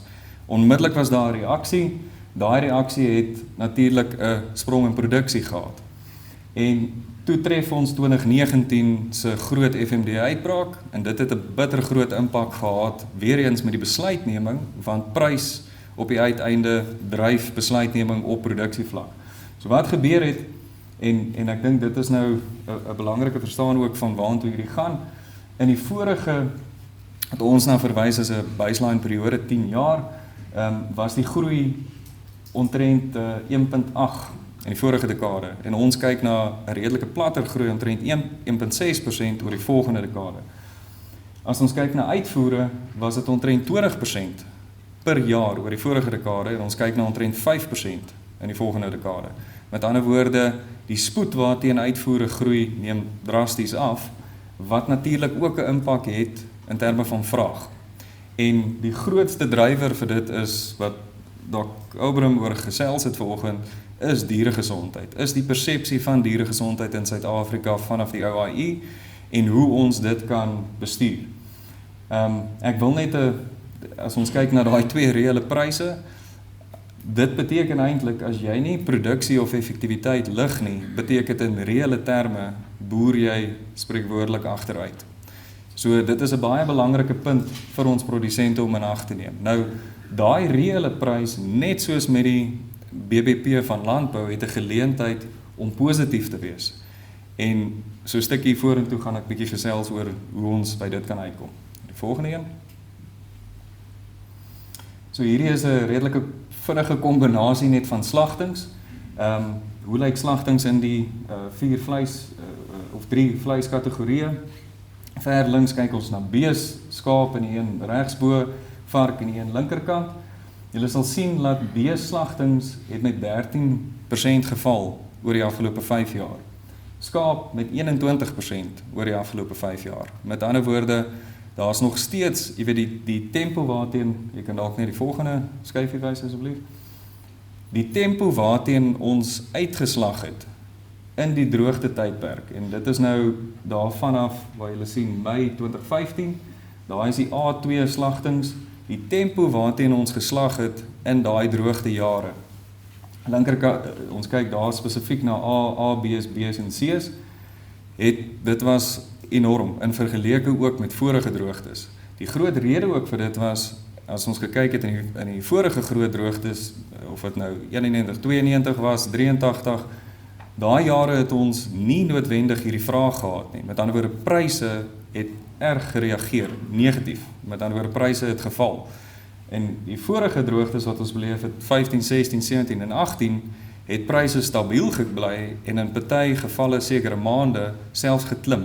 En dit is te danke aan hierdie release-welf wat ons kan noem uitvoere. Maar as ons net gou ook kyk na die grafiek regs, het ons net probeer die A, B's by mekaar gooi, die B's bysit saam met die C's. En die C's natuurlik is baie keer in baie gevalle teelkudde. So is ouer koeie, maar dit is baie keer ook teelmateriaal. Net al die volgende een, met skaap is die tendens baie dieselfde. Eintlik maar waarheid te sê presies dieselfde, behalwe sy tempo waarteen hy weer nou begin herstel het, omdat kleinvee vinniger kan herstel, lyk heel wat anderste. So hy het al reeds begin reageer met 'n opwaartse kurwe in slag, ook gekoppel aan hy tydperk wat die H2 prys R90 was. Dankie, volgende een. So hier begin nou die belangrike aspekte van, wel, hoe lyk die toekoms? Daar is 'n bietjie net vinnig, wat het markte gedryf oor die afgelope 5 jaar? Nou moet ons begin vra, hoe lyk die toekoms? Nou, FMD uitbrake, daar is 'n stukkie geskiedenis. Aan die linkerkant kyk ons na outbreaks reported, en in watter provinsies hulle aangemeld was. Julle sal sien, die afgelope paar uitbrake is nou hier ingesluit. 2021 by verre die meeste gerapporteerde uitbrake, maar kyk byvoorbeeld 2019 se uitbraak. En die impak wat hy gehad het, waar uitvoere omtrent toegemaak het, en waar groot markreaksie was op prys, in vergelyking met die afgelope 2 jaar. Met ander woorde, dit sê ook vir my, en Pieter het na dit verwys, die bilaterale handelsooreenkomste en hoe die departement huidiglik reageer op dit, is baie meer proaktief. Mens, dit voel nie so nie, maar die impakte heel wat kleiner as dit kom by ons trade agreements. Op die regterkant kyk ons na diere gerapporteer, die 22 by verre die heel meeste. So net na die volgende een. Ok, so impakte op pryse en wat het gebeur met pryse, en hierdie is eintlik is 'n belangrike grafiek, en ek het hom nou ongelukkig nie tot by 2014 kon vat nie. Maar effektiewelik vanaf 2014 het daar 'n strukturele breek gekom in die lewende hawe bedryf. En ek dink daai strukturele breek is iets wat die bedryf baie sterk na moet kyk, veral binne in sy leierskap, en ek gaan nou na dit begin kyk as ons kyk na beleid. Maar wat gebeur het met pryse in die afgelope 5 jaar? Kyk ons na beespryse wat omtrent met 56% gegroei het. Ons kyk na die speenkalfprys wat omtrent met 124% gegroei het. En dan sal julle sien skaap met 63%, vark en hoender, vark met 22% en hoender met 64%. So by verre die uitskieter is op die speenkalfprys oor die afgelope 5 jaar. En dit natuurlik is te danke aan hierdie vraag, die trekgedeelte.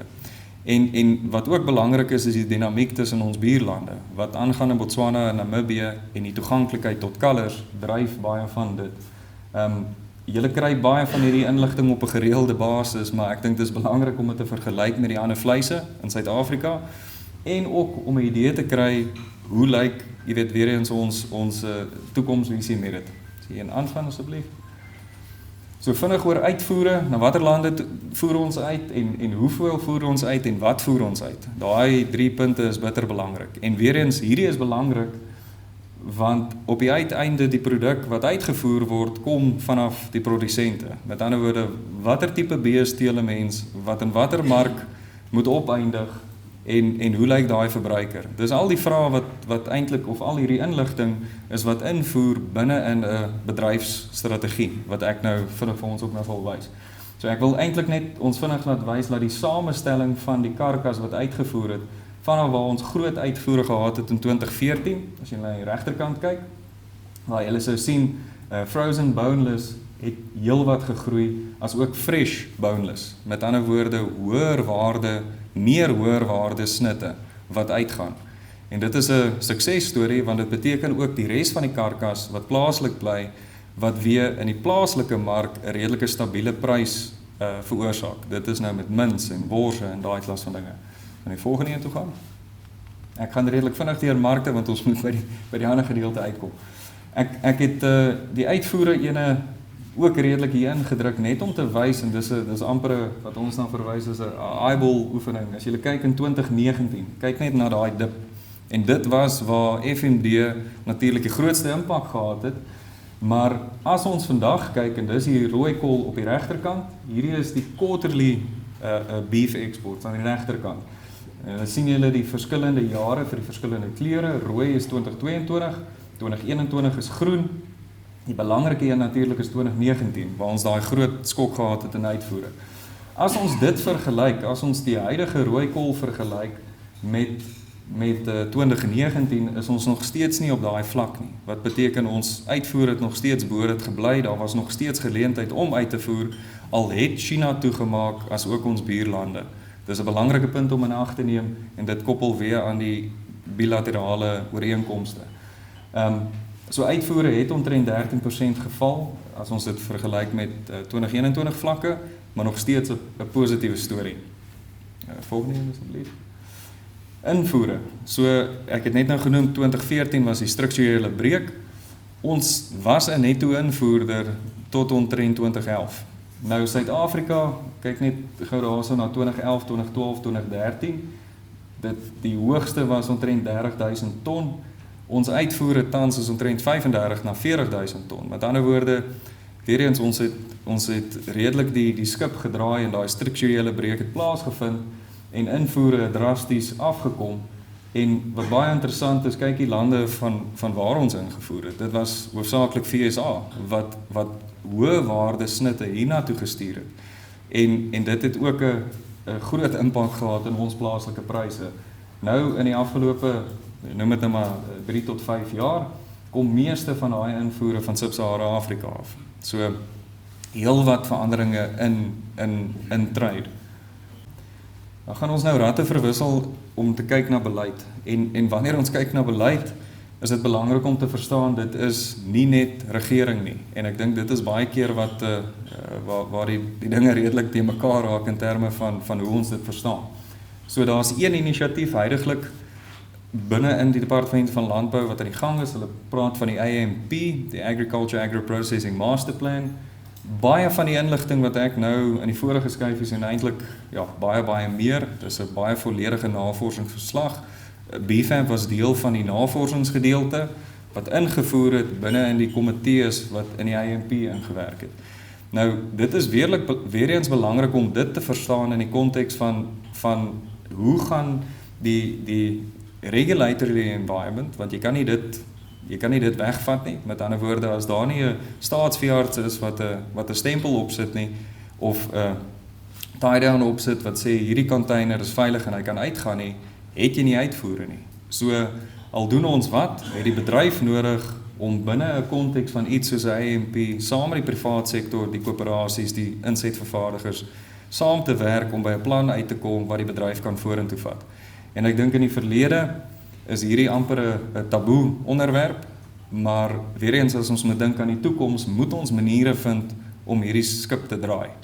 Want anders gaan die paaie net erger word as die een wat ek ook gery het hiernatoe. Okay, volgende een asseblief. Okay, so 'n vinnige konteks oor die kudde. Waar is die kudde? Hoe groot is hy? Waar sit ons abattoirs? Waar sit ons voerkrale? Daai sirkel is omtrent die milie-driehoek sirkel. Groot konsentrasies van lewende hawe in hierdie area, maar baie groot konsentrasies van lewende hawe in wat verwys word as die ou tuislandgebiede. Die kudde samestelling, die volgende een asseblief. Die kudde samestelling en hoe ons die kudde ken. Kyk net gou na konsentrasie, daar verwys ons na cattle density, so dis hoeveelhede diere per square kilometer.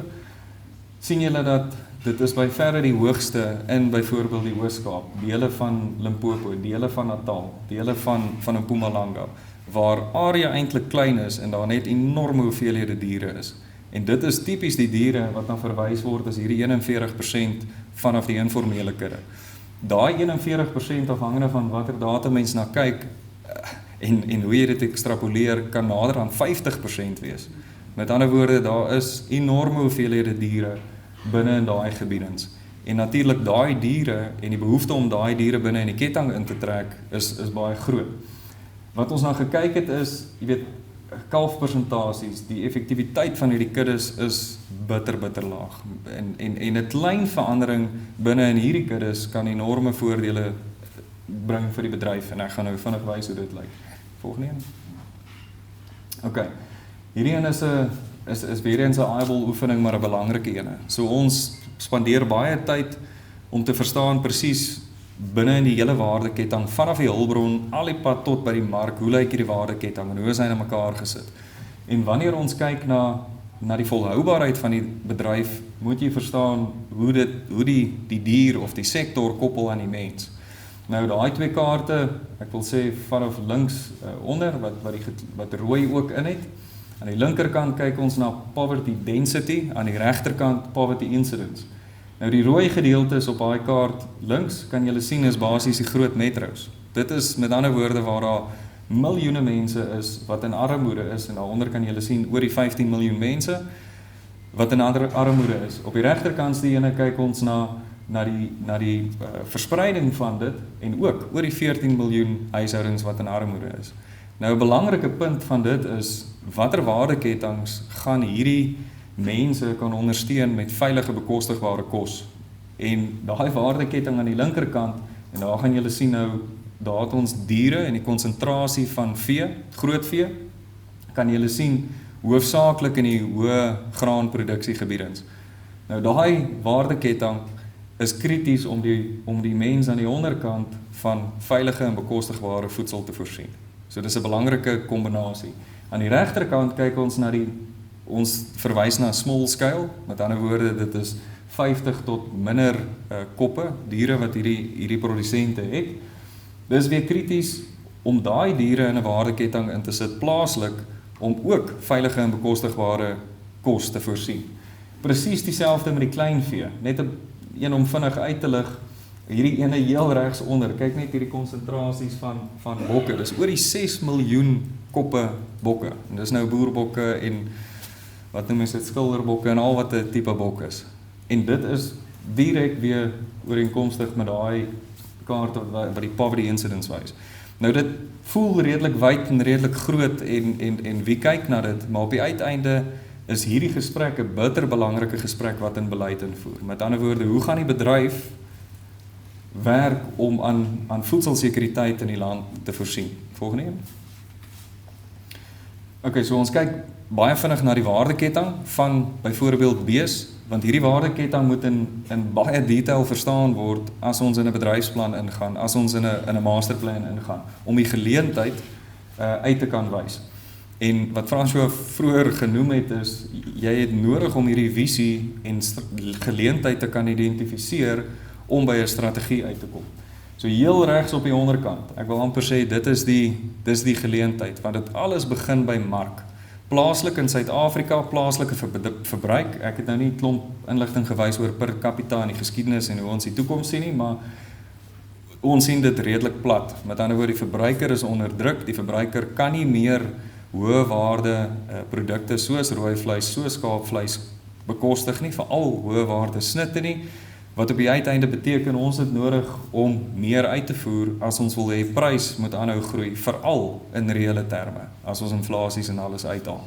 So as ons kyk na uitvoere, om uitvoere te groei van huidiglik omtrent 5% van produksie wat uitgevoer word, die geleentheid is daar om dit te groei na 20% van produksie. Dis omtrent 30.000 ton na 235.000 ton. So dit is die geleentheid. Om dit te maak gebeur, kyk ons nou terug in die waardeketting op elke liewe node, watter tipe intervensies is nodig. Die blou en rooi blokke is effektiewelik waar staatsfunksie plus industriefunksie gaan moet saamwerk om hierdie intervensies te laat gebeur. En dit is 'n mondvol, maar sonder dit is dit bitter moeilik om hierdie skip ordentlik te laat draai. So ek gaan nie te veel spandeer op die ander nodes nie, maar effektiewelik kyk ons na addisionele 450.000 speenkalvers wat in die mark nodig is om by hierdie uit te kom. En die groot vraag is, uit watter kuddes gaan dit kom? Weereens baie potensiaal in die kommersiële kudde, baie effektiwiteite wat nog kan opgaan, meer produksie. Ons kyk na so baie intervensies wat huidiglik aan die produksiekant aan die gang is, veral met gemengde boerderypraktyke. So as ons na die volgende een toe kan gaan. hierdie is 'n samevatting wat in die AMP ingegaan het. Met ander woorde, met bees alleen kyk ons na 8.3 biljoen rand wat jaarliks toegevoeg kan word op die bruto binnelandse produk met die waarde van produksie op bees. En wat ons dan verwys as above baseline beteken dit is bo die huidige verwagtinge van die mark. Maar dan moet jy 'n klomp van hierdie nodes in die waardeketting ontsluit. Baie werksgeleenthede, baie geleentheid vir swart boere om in die waardeketting in te kom en ook te deel in hierdie groei. Nou al hierdie intervensies is 'n mondvol, maar hierdie intervensies is die intervensies wat produsente moet verstaan is prioriteite vir die bedryf en ek gaan nou vir ons wys hoe dit lyk. Volgende een asseblief. Net 'n belangrike vergelyking. As jy kyk na Suid-Afrika, Brasilië en die VSA, Brasilië huidigelik, hulle is besig om omtrent 20% van hulle produksie uit te voer en hulle kyk om dit te groei na omtrent 25%. Die VSA omtrent 10% van produksie. Kyk waar is Suid-Afrika huidigelik. Jy weet, ons is bitterlaag omtrent tussen 4 en 5% van produksie en soos ek gesê het aan die begin, onder die basislyn gaan ons glad nie meer as 5 tot 6% uitvoer nie. Dit is, jy kort baie meer stimulus binne in die waardeketting om dit reg te kry. En daai groen bar is basies waar ons moet wees om daai potensiaal te ontsluit. Net aan die linkerkant kyk ons na twee belangrike kaarte. Die onderkantste ene is die konsentrasie van grootvee eenhede. Wat julle weer eens kan sien is maar grootliks in die ou tydlandgebiede is waar die grootste konsentrasie is. Die kaart bo hom kyk ons na byvoorbeeld jou degraded and barren land. So alles wat wit is in die boonste kaart en groot dele van die Noord-Kaap natuurlik, dele van die Wes-Kaap, dele van die Oos-Kaap is waar degraded and barren land 'n groot probleem is. Kyk daai gedeeltes bo by Limpopo. Die probleem is, hoe gaan jy meer produksie kry as jou natuurlike hulpbron reeds redelik op die limite is. En jy gaan dit net reg kry met groot intervensies en die intervensies lê binne in lewende hawe. So dit is weidingsbestuur en dis 'n klomp goed wat daar moet bykom. En die volgende een asseblief. OK, nou die laaste een voordat ons oorgaan na die bedryf toe wat 'n belangrike een is vir julle. Het ons gaan kyk na hoe lyk ons mededingendheid in die buiteland. En hierdie is 'n belangrike een veral vir produsente en ek dink hierdie impetus wat binne in die ketting moet ingaan. Ver links kyk ons na die mark soos Kuwait. Die rooi bar is die VSA, blou is Brasilië, oranje of goud is Australië en die donkergroen ene is Suid-Afrika, liggroen is Argentinië.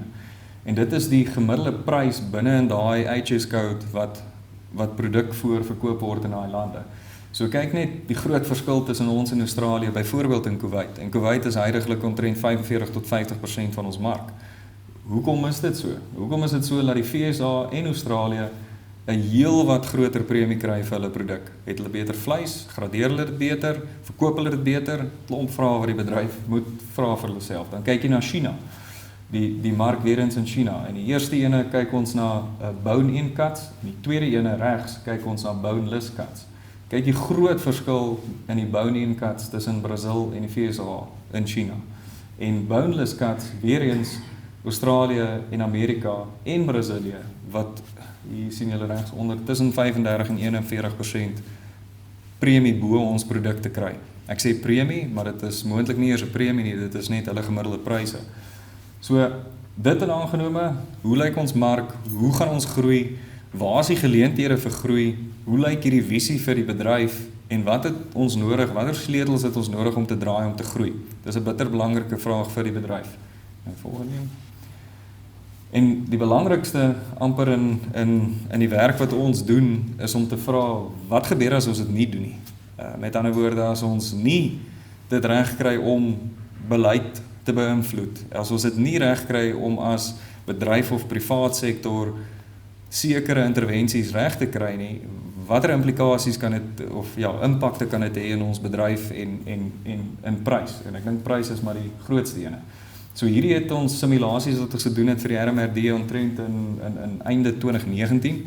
Daar is heel wat nuwe werk gedoen, maar Huidiglik is dit, James sal 'n bietjie later gesels wanneer daai stukke werk uitkom, maar kyk net vinnig na scenario 1, byvoorbeeld wat produksie opgaan, markte bly toe, wat gebeur met prys? En hierso sit ons nog steeds met nominale pryse, as ons reële pryse hier moet bysit, en ons kyk na inflasiedrywers, soos insetkoste, etc., dan lyk dit baie slegter. Met ander woorde, produsente kyk na, die waardeketting kyk omtrent na R4.000 per grootvee eenheid, wat ons kan verloor, as waardeketting. Ek dink dit is belangrik om die woord waardeketting te gebruik, want dit is nie net boere wat gaan verloor nie, dit is abattoirs, dit is voerkrale, dit is verwerkers, daar's 'n lang ketting wat verloor.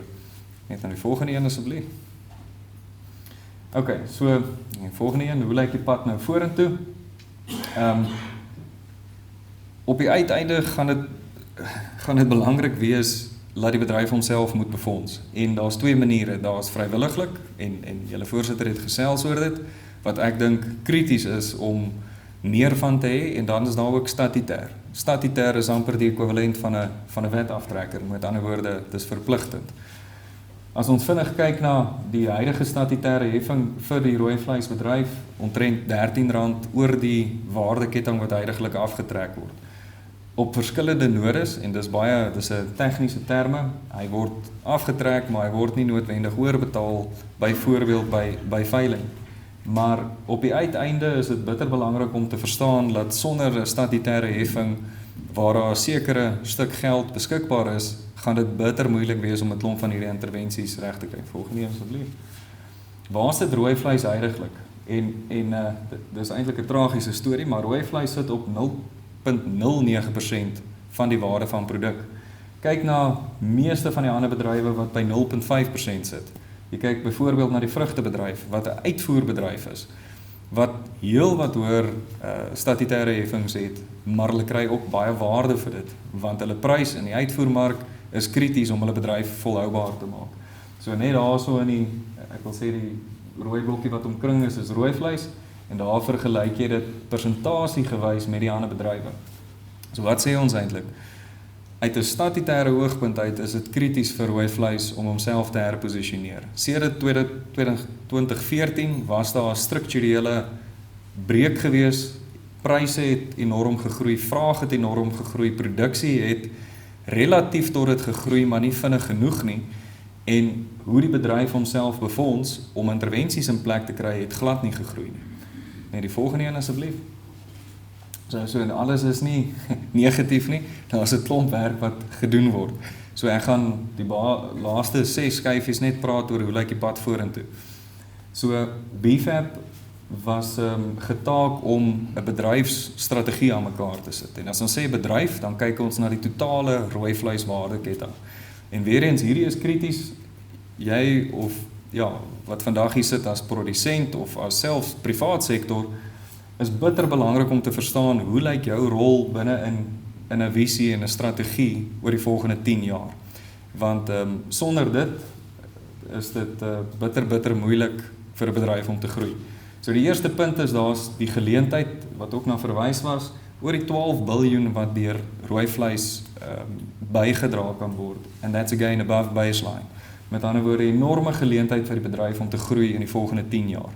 En daai groei het 'n impak op meer as 1 miljoen huishoudings. En ons praat van huishoudings, want die groter meerderheid van die impakte gaan in die informele sektor wees, waar daar groot hoeveelhede kleinvee is, groot hoeveelhede grootvee is, maar binne in huishoudings is daai krities. En as ons dink aan die sosiale stand van die land, is dit 'n bitter belangrike punt om reg te kry.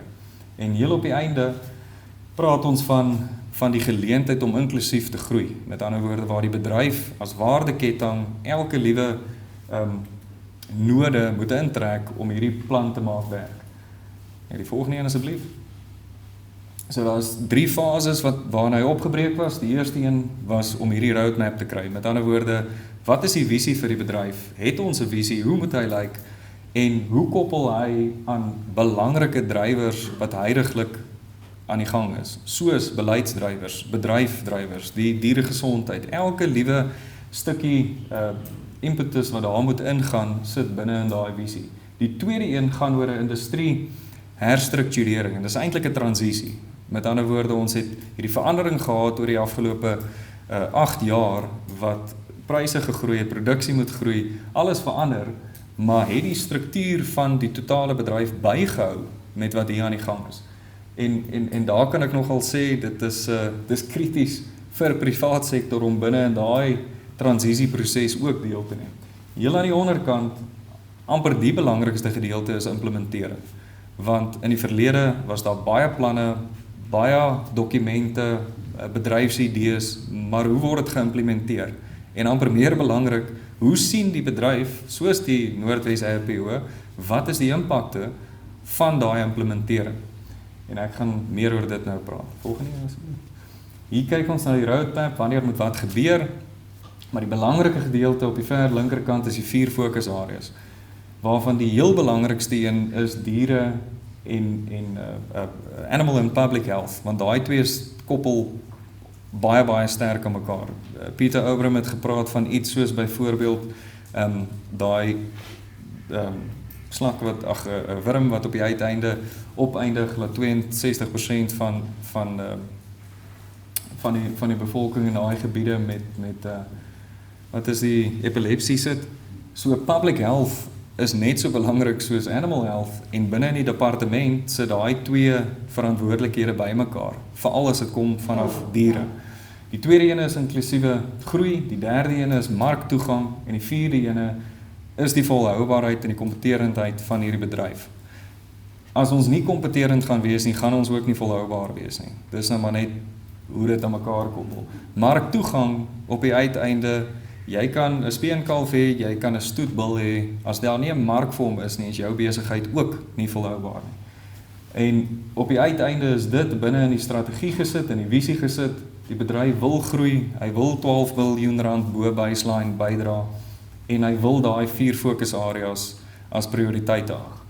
Die tydslyn is van so dat ons huidiglik op hierdie transisiefase is. As ek sê ons, is dit die bedryf, ons het net die strategie en ook die implementering help dryf, maar hy is huidiglik daar waar die herstrukturering nou mee besig is. Volgende een asseblief. Om die herstrukturering reg te kry, moet ons kyk eers net hoe lyk die struktuur van die bedryf. Hier is effektiewelik al die nodes in die waardeketting, tot en met die middelstene wat abattoirbedryf is, verwys ons na as die primary cluster, vanaf, ek wil sê middelabattoir tot op die uiteinde kyk ons na die secondary cluster. RPO, nasionaal en provinsies val binne in die primary cluster, en daar kan julle sien wat is al die nodes in die primary cluster.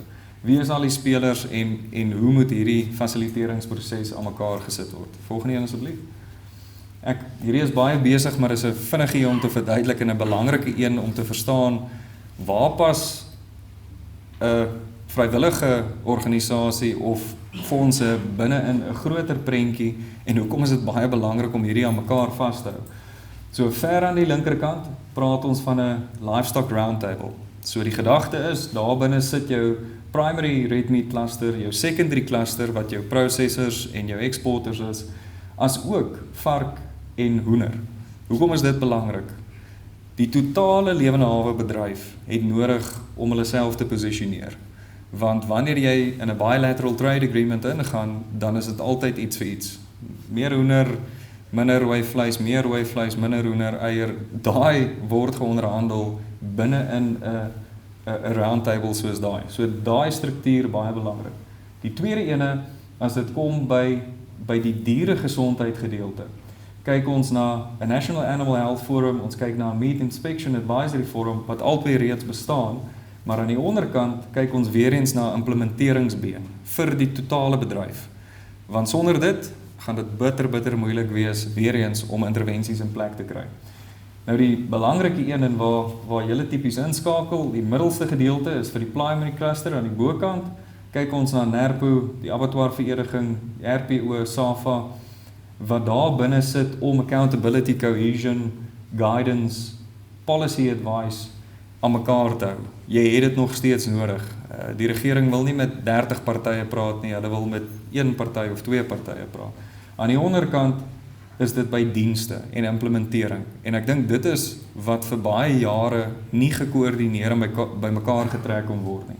Daar kyk ons na Red Meat Industry Services Company, 'n NPC, wat op die uiteinde kritiese funksies soos identification and traceability, 'n waardekettingsisteem vir die bedryf, jou research and development, jou residue monitering, jou national vet reporting en collection services moet hanteer as 'n diens vir die bedryf.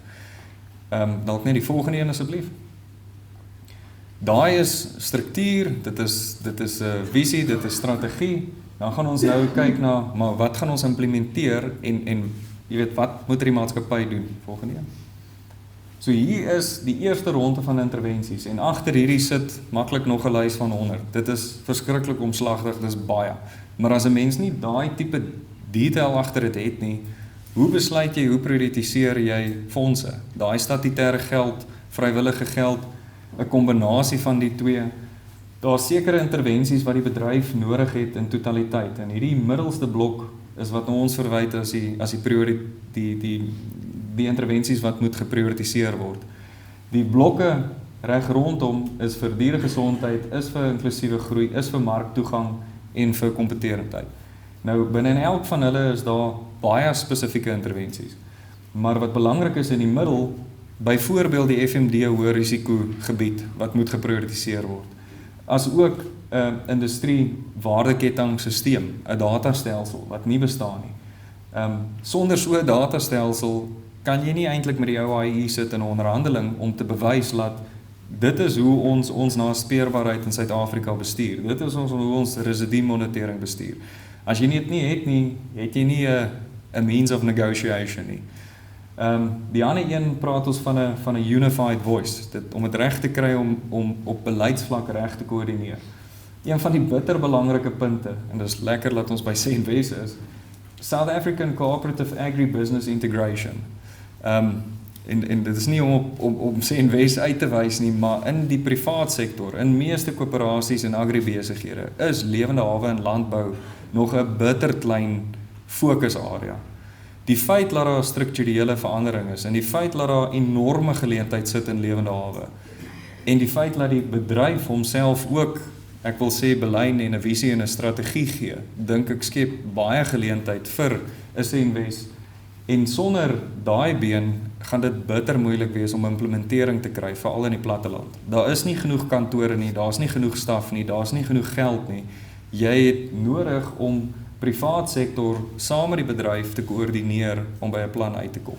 En ons het redelike detail daar binne ook uitgeskryf, wat ons graag met hulle sal wil deel en oor praat. Bitter belangrike een, heel onder kyk ons na wet services. Ons praat van industry implementation, government oversight towards animal health, meat safety en One Health. Daai 3 komponente is bitter belangrik. As ek 'n produsent was en ek het hier vandag gesit en ek is ook, sal ek sê om te verstaan dat daar 'n plan is, dat daar 'n visie is, dat daar 'n strategie is en dat daar 'n plan is en dat daar mense in hierdie plan ingedruk word, is bitter belangrik. Want op die uiteinde het jy nodig dat prys groei, dat vraag groei en dat jy 'n enabling omgewing het waarbinne jy jou produk kan instoot. Net die volgende een asseblief. So dis die laaste 3, jy kan ook net nog een aangaan. So, eerste een is struktuur. Ons het gepraat van daai nuwe entiteit se primêre doel is om die bedryf te dien. En dis 'n implementeringsvoertuig. Hy gee nie om oor die politiek nie, hy gee nie om oor al wat 'n gesprek is aan die bokant nie. Daai entiteit moet doen, want dit is wat baie keer lacking was in die waardeketting al vir baie jare. Volgende een. Hy het 'n begroting nodig. So die begroting is opgestel, die statutêre aansoek is ingedien deur daai Red Meat Industry Services maatskappy. Sy hoofprioriteit, en daar kan julle sien, 30% van die begroting wat in dieregesondheid en biosekuriteit ingaan. Dis op statutêre vlak. Die volgende een, marktoegang. Inklusiewe groei, en daai inklusiewe groei koppel 100% aan die FMD High Priority Areas, die hele Limpopo gedeelte, die Natal gedeelte, dip tanks, dienste, alles wat daar moet ingaan om hierdie intervensies te maak gebeur. En aan die onderkant kyk ons na die competitiveness en sustainability. So daar's 'n begroting, die begroting is heidaglik gebou op 'n klein groei in die statutêre heffing. Ons het 'n paar somme vir die bedryf gedoen, maar dis nog steeds 'n onderbefondsing van omtrent tussen 800 na 900% in die bedryf. Onderbefondsing. Met ander woorde, as jy 'n paar rande meer op die primêre produk moet aftrek om al hierdie intervensies van die plan uit te voer, hoe gaan dit lyk? Maar die realiteit is, jy het eers 'n ordentlike struktuur nodig, jy het eers ordentlike impakte nodig om te wys, en dan glo ek sal die bedryf sê, 'n verdere groei in 'n statutêre heffing is heeltemal aanvaarbaar en ons het dit nodig, want ons sien waar is daar impakte of waar is daar probleme. Dalk nie die volgende een. Ek het hierdie ene net vinnig uitgetrek. Dit is net een Excel tab van een van die intervensies, een van die fokusareas met sy intervensies, hoe ons die hele prioritisering en KPI's in plek sit, sodat die bedryf, julle effektiewelik, terugvoer kry oor waar geld spandeer word, wat is die impakte en wat is ons praat van 'n cost benefit, wat is die voordeel van 'n rand wat daar spandeer word. As jy dit nie kan meet nie, kan jy dit nie verduidelik en kwantifiseer nie. Dis 'n redelike mondvol, maar dit is 'n totale kombinasie van markte, beleid en geleentheid in die bedryf, en op die uiteinde statutêre befondsing, organisasies soos die RPO wat moet invoer binne in 'n nasionale stem in, en produsente wat moet seker maak hulle insette word gehoor, bly kardinaal. As jy dit mis, dan mis jy die geleentheid vir die bedryf. So, dankie vir julle tyd. Ek hoop om julle weer te sien. Baie dankie Gerard. Dis 'n groot vraag inligting wat hier deurgegee is. Is daar enige vrae, enige besprekingspunte vir Gerard? Niemand. Klink of almal toegespreek is. Goed, Gerard, baie dankie. As ou na al hierdie inligting kyk, dan besef ou net dat daar's ongelooflike geruimte vir groei in ons bedryf en geleenthede wat ou moet gebruik, maar ons is gekneelter met 'n klomp vennote om hierdie doel te bereik, en is natuurlik die heel eerste vertrekpunt om genoeg fondse te hê om al hierdie dinge te doen, van biosekuriteit af tot by uitvoere en onderhandelinge met die buitewêreld. So baie dankie Gerard, ek hoop regtig elkeen van hierdie wat gehoor het wat gesê is, dat dit sal huis toe vat, 'n bietjie sal herkou, 'n bietjie sal terugkyk op dit wat gesê is. Baie dankie. Dan gaan ons gou na DVD luister, dis die Platinum Borg van Absa Agri Besigheid, en geleentheid daarvoor. Dankie. Ek kan 'n volhoubare boerdery bou met die regte vennoot. Met meer as 100 jaar se ondervinding in die finansiering van landbou, het ons generasies boere gehelp om te floreer. Laat Absa u help om u gesin die toekoms in te neem. Ons doen meer, sodat u u familienalatenskap kan bewaar. Dis Africanacity. Besoek gerus ons webtuiste by www.absa.co.za.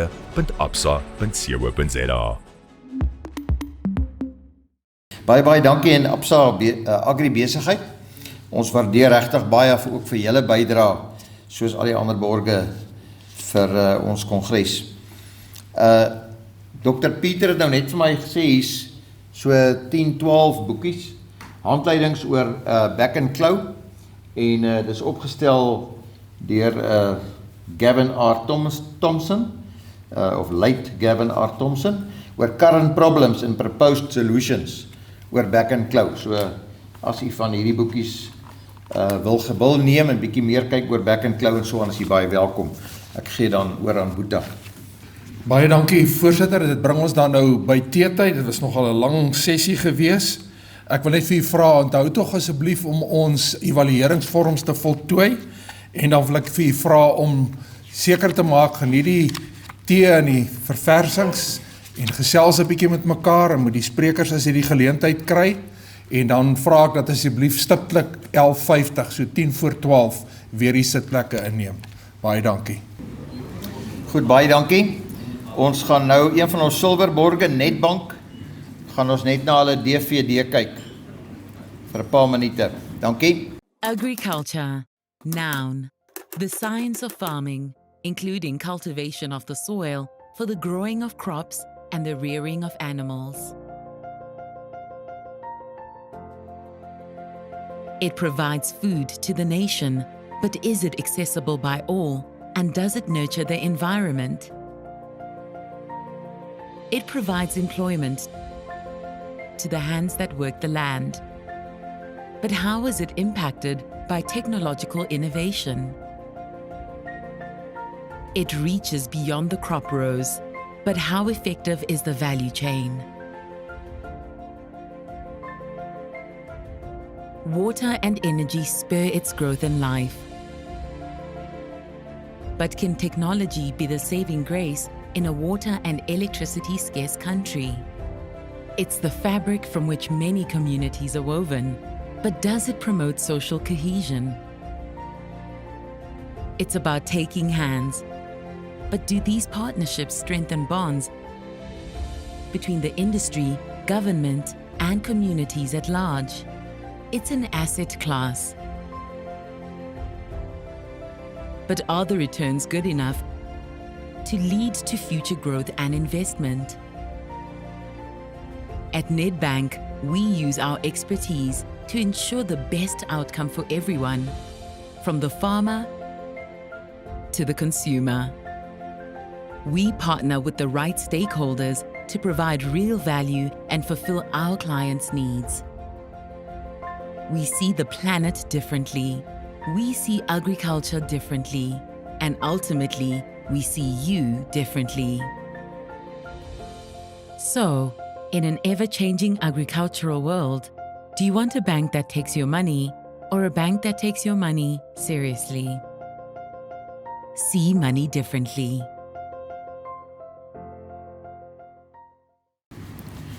Ons sê ook aan Nedbank baie dankie vir hulle bydrae as borg. Dan die volgende DVD is NWK. Johan Besuitnout is hier, groepsbestuurder, koöperatiewe bemarking en kommunikasie. En ek weet nie, Johan, gaan ons eers die DVD speel. Goed, baie dankie. Gaan ons eers na ons volgende borgse DVD kyk, NWK.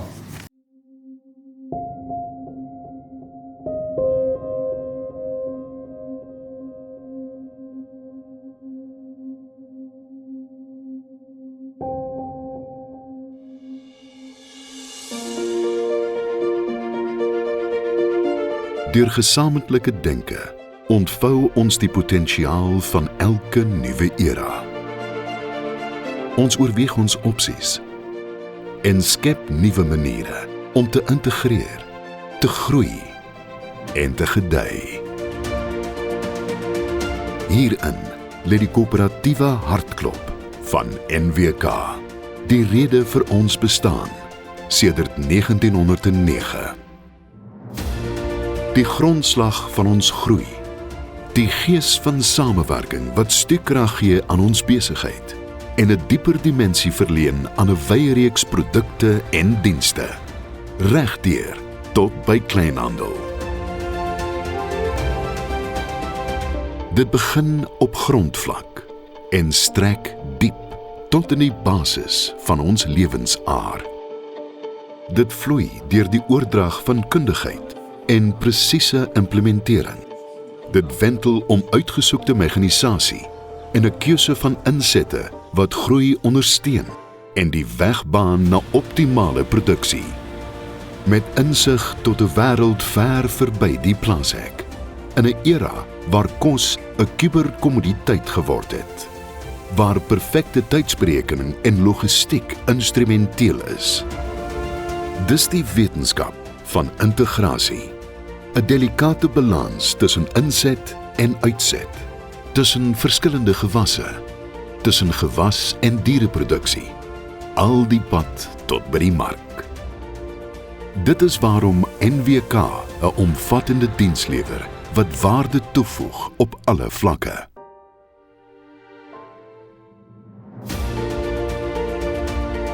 Want nou, meer as ooit tevore, het ons 'n sterk gesamentlike proses nodig om die lewenslyn te trek wat ons môre gaan voed.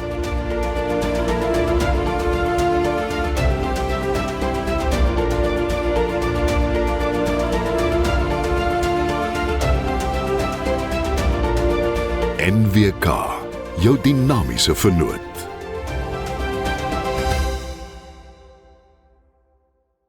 Nico, nou wonder ek, moet ek sê meneer Kilian, meneer Nico Kilian, waarnemende voorsitter of sê ek sommer Nico?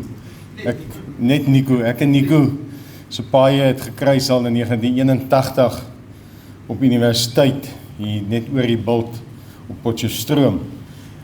Dankie vir die geleentheid van NWK se kant af om 'n groete boodskap te bring, soos ons julle ook gesien het in die video, en ons in Senwes, 113 jaar reeds oud, twee van die oudste landboumaatskappye in die land. En as jy ook in daai video kyk en die boodskap luister, is dit sê, dink ek die tyd is nou nog meer as ooit wat ons moet saamstaan as organisasies, as landboumaatskappye en as produsente. Ons het vanmôre ook weer gelees of gesien uit die aanbiedings hoe belangrik dit is en wat sy hindernisse daar maar is, en soos Frans ook verwys het, om eintlik gefokus te wees op die toekoms en 'n visie te hê. Ek dink die afgelope 2 jaar was landbou baie geseën.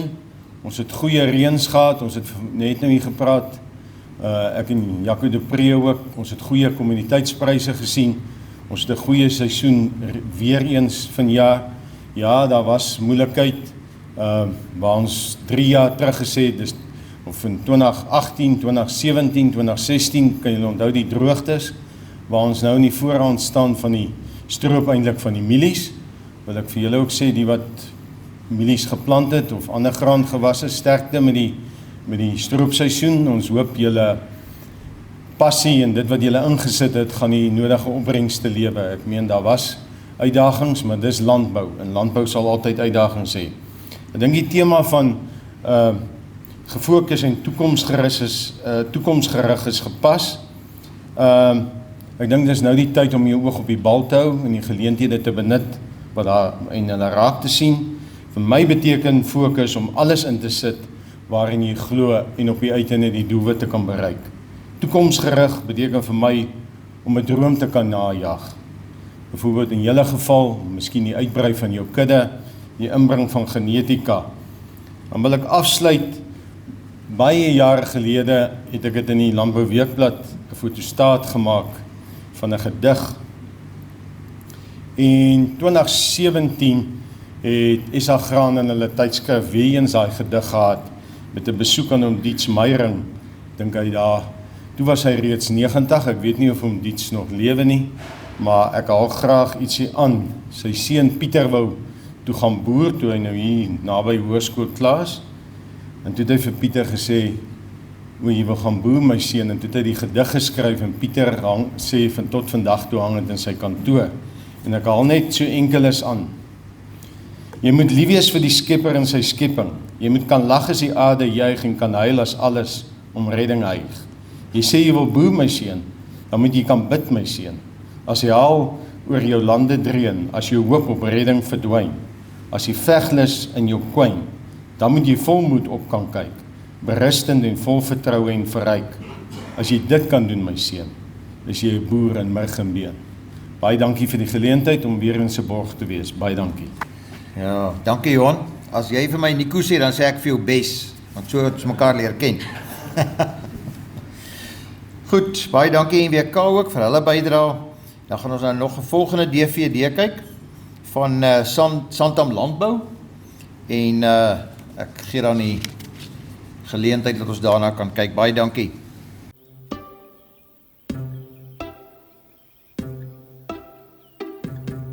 After 100 years of insurance, you could say we've learnt a great deal about farming in South Africa and how to make it work.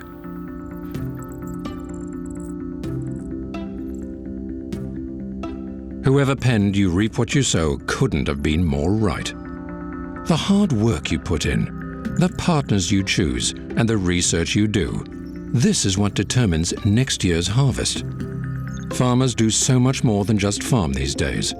That's why we offer more than just insurance. With an in-depth scientific approach to protect what's most important, your crops and assets, we offer world-class support, advice, research and risk management, all resulting in a lasting partnership for growth. We partner with the best in the business, experts in their field, the men and women at the forefront of the industry. Our Santam staff members are well equipped with technical and agricultural skills to deliver the best solutions and advice. Our research farm, climatologist, crop specialists, actuarial department, dedicated underwriting staff, and almost a century of research and data continue to enrich the businesses of each and every farmer we work with. Their insight and experience has molded the way we work in the ever-changing South African farming landscape and beyond. With all of this specialist expertise, we're able to support and grow the industry for the better. The future of farming in our country matters a great deal to us, and a century of experience has taught us that sustainability is a skill that must be taught. We reward those who choose to be a part of the solution, help those who need to know more, and fund the minds that keep driving the industry forward. We're aware that experience doesn't come easy. The younger you start, the more likely you are to succeed. By teaching and encouraging young farmers, we're helping to ensure that the best practices and approaches are passed down to the next generation. We also believe it's our responsibility to ensure the safety and prosperity of the people who make a living from their farm, which is why we've implemented more than 50 training and development projects for municipalities around the country. We provide tailor-made cover for new entry farmers to become the commercial producers of the future. And with our specialized initiatives like our fire extinguishing cost cover and smoke alarm program that has prevented a number of fires, we're able to protect livelihoods around the country. Just like our clients, our work is never done. We know that transformation deserves all we can give it. From consumer education and youth development to supporting and growing new entry farmers, we want to ensure that the agricultural industry continues to grow for the next 100 years.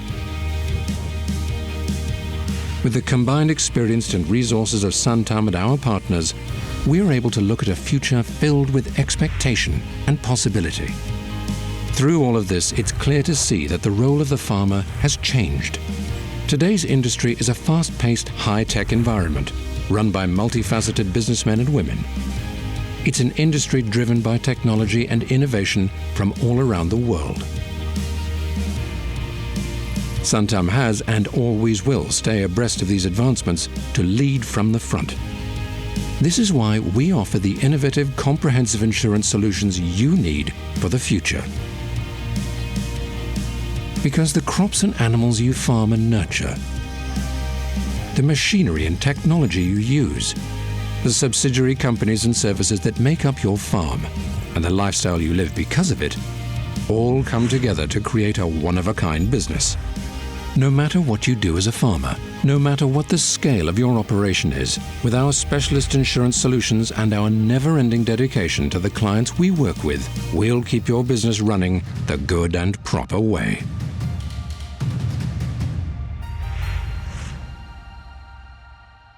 Ons sê dan ook baie dankie aan Santam Landbou vir hulle bydrae en borg om ook hierdie kongres sukses te maak. Baie dankie.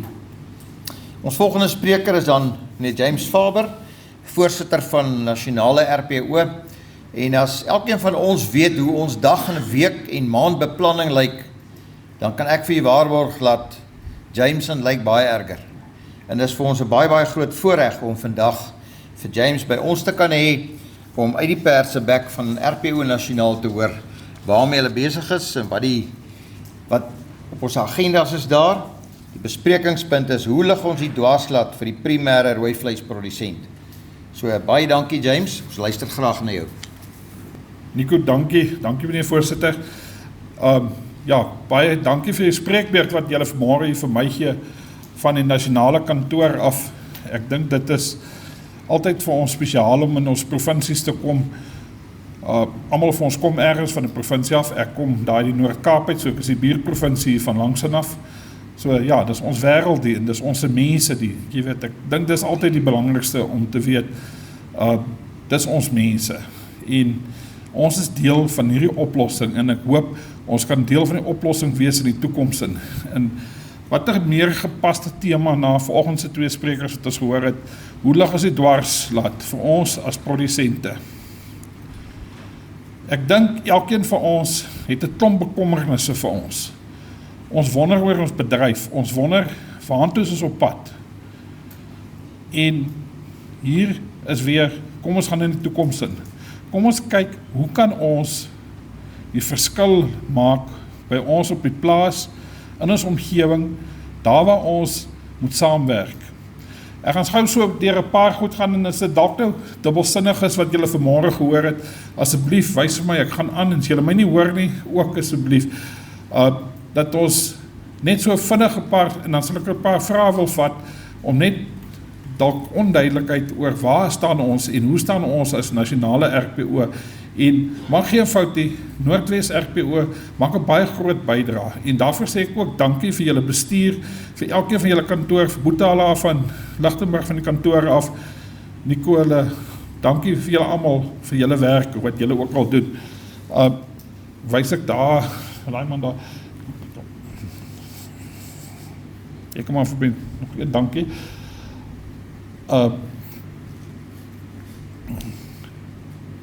Jy kan by aanbeweeg, ja. 60-40 beginsel, ons is produsente, 40% van dit wat ons doen, is op ons plaas. Dit kan ons aan verander, dit kan ons aan daagliks iets doen, en dit is waar ons met ons diere werk, dit is waar ons genetika, dit is iets wat ek kan elke dag doen. 60% daar buite is in die omgewing waarin ons opereer, die regering, die omgewing, die natuur, dit wat ek niks aan kan verander nie. En dit moet ons altyd verstaan, ons het 'n deel wat ons kan aan verander, en as 'n deel wat ons glad nie kan verander nie. Maar die deel wat ons kan verander, is die geleentheid waarin ons ook is. Nie? En een van die geleenthede is kollektiewe bedinging. Ons moet sien dat ons kan as 'n eenheid saamwerk, en as 'n groepering binne in landbou vir ons 'n verskil kan maak. Daar, julle het net gesien, as ons kyk na die statutêre heffing in die rooivleisbedryf, potensiaal vir groei, 20% bo baseline. Dit is die potensiaal wat binne in ons bedryf nog lê. Hierdie heffing, as 'n statutêre heffing, moet gebruik word om inklusief te groei. Hiermee sê ons glad nie, die vorige heffing is nie reg gebruik of wat ook al nie. Ek dink net ons bedryf het in totaliteit verander en is besig om baie vinnig te verander. Daardeur moet ons sorg dat ons ook dan by veranderende tye aanpas, en die vraagstukke wat op ons tafel is, het dan ook heeltemal verander. Ons strategiese verbintenis met die regering. Hoe onderhandel ons? Hoe bou ons vennootskappe saam met die regering? U weet self, wat is ons uitdagings? U dit nou ondervind met back and close hier binne in die provinsie. Hoe u skakel, waar u skakel met regering. Dit raak al meer krities.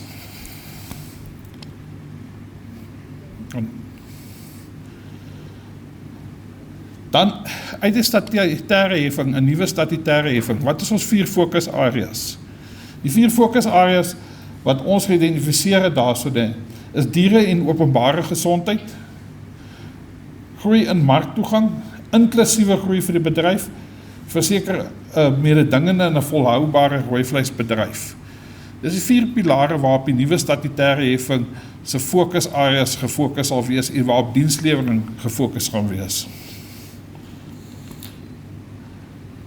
Oor dieregesondheid, Dr. Oudram het vir julle baie lank oor dieregesondheid vertel en wat waar aangaan binne in dieregesondheid. Ek dink die belangrikste is waar ons sterk animal health forums gestig het, hier binne in Noordwes het hy baie sterk na vore gekom, nou met die huidige back and close hier uitbraak, moet ons dit net baie sterker maak, maar ons moet dit terugvat na ons plaasvlak toe, waar biosekuriteit ongelooflik belangrik is. Hoe kyk ons na ons eie plaas? Hoe kyk ek na my eie omgewing?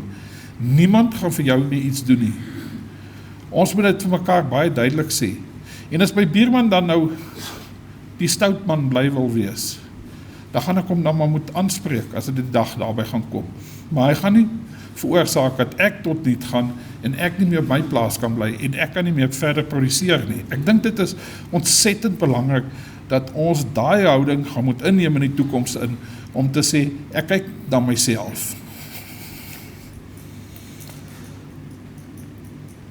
Ek gaan nie oor back and closure regtig praat nie. Julle ken almal die hele storie. Nico, ek dink dit is oor en oor hier by julle bespreek. Julle is almal bewus die belangrikheid dat ons moet baie bedag wees waarop ons en hoe ons wat ook al doen. Ek kan nog, daar is back and closure in Natal, in Limpopo, Gauteng. Ek dink, ja, ek weet nie van nuwe uitbrekings die laaste na 7-8 April nie, wat wel in die week na vore gekom het, dat daar wel vergoeding gaan wees waar diere uitgesit is. Dit is nog nie heeltemal duidelik hoe daai gaan werk nie. Ons wag ook maar nog vir meer inligting rondom dit, so ek dink nie op die stadium moet ek enigstens daaroor uitbrei nie. Ons wag ook maar nog vir duidelikheid rondom dit nie. Goeie marktoegang.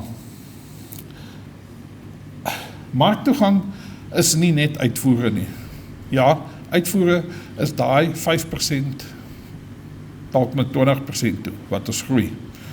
Ontsettend belangrik as hoëware produkte uitvoer. Maar wat van ons plaaslike mark? Het ons nie al 'n groot genoeg deel van ons mark afgestaan aan ons konkurrent soos hoender nie? Eet ek nog self rooivleis in my huis? Of eet ek nog al hoender, want rooivleis is duur? Nee meneer, rooivleis is nie duur nie. Gaan kyk na die proteïnbron wat jy het. Dit is 'n voedsame bron, en ek dink ons moet daai boodskap gaan terug oordra. Ons is ons eie advertensie baie daar, en daardeur moet ons ook gaan kyk, hoe lyk die mens om ons? Word rooivleis nog werklik verbruik? En watter nuwe markte gaan soek ons vir ons dan daar buite? Uitvoere, lewendige uitvoere was baie op die tafel in die verlede gewees, het almal gehoor, RPO was deel van 'n hofsaak, of is nog steeds deel van dit. Nee, ja, ons sal betrokke raak waar dit nodig is om ons as bedryf te beskerm en ons as produsente te beskerm, maar ons sal nie u geld gaan mors om betrokke te raak waar dit nie tot voordeel van ons totale bedryf is nie. Inklusiewe groei.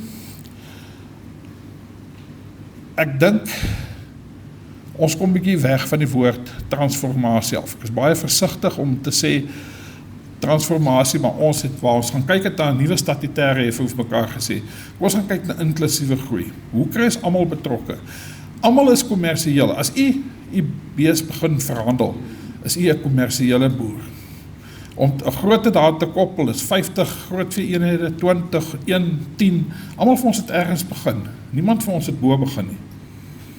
So ons moet aanvaar, 'n persoon wat klein begin, kan net sowel 'n groot produsent ook word. So daar's 'n baie groot deel hieraan, en nie net te sien as transformasie nie, maar om die totale groei binne ons bedryf te laat plaasvind. Dat ons seker maak dat ons nuwe boere ontwikkel.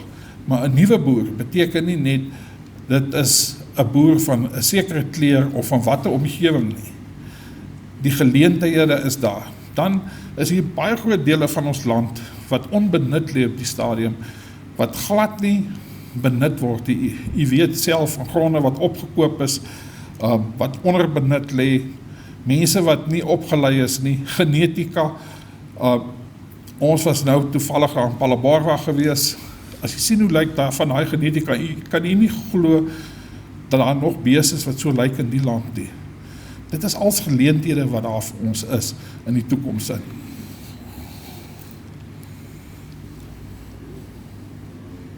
Dankie.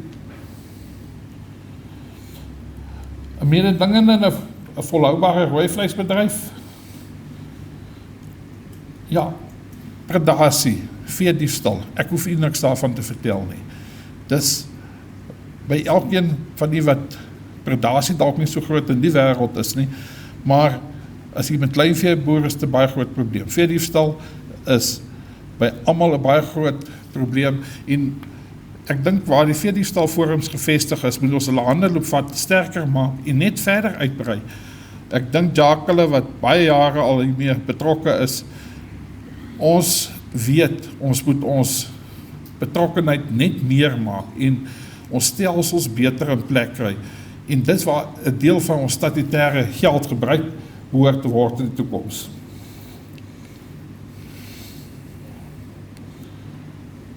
Na speerbaarheid, meer 'n lidstelsel, hy is baie op die tafel al gewees, waar livestock, unification, traceability, South Africa, is waarvoor lid staan. Dit is 'n stelsel wat deur ons as bedryf en die regering saam ontwikkel word. WNR skryf die databasis,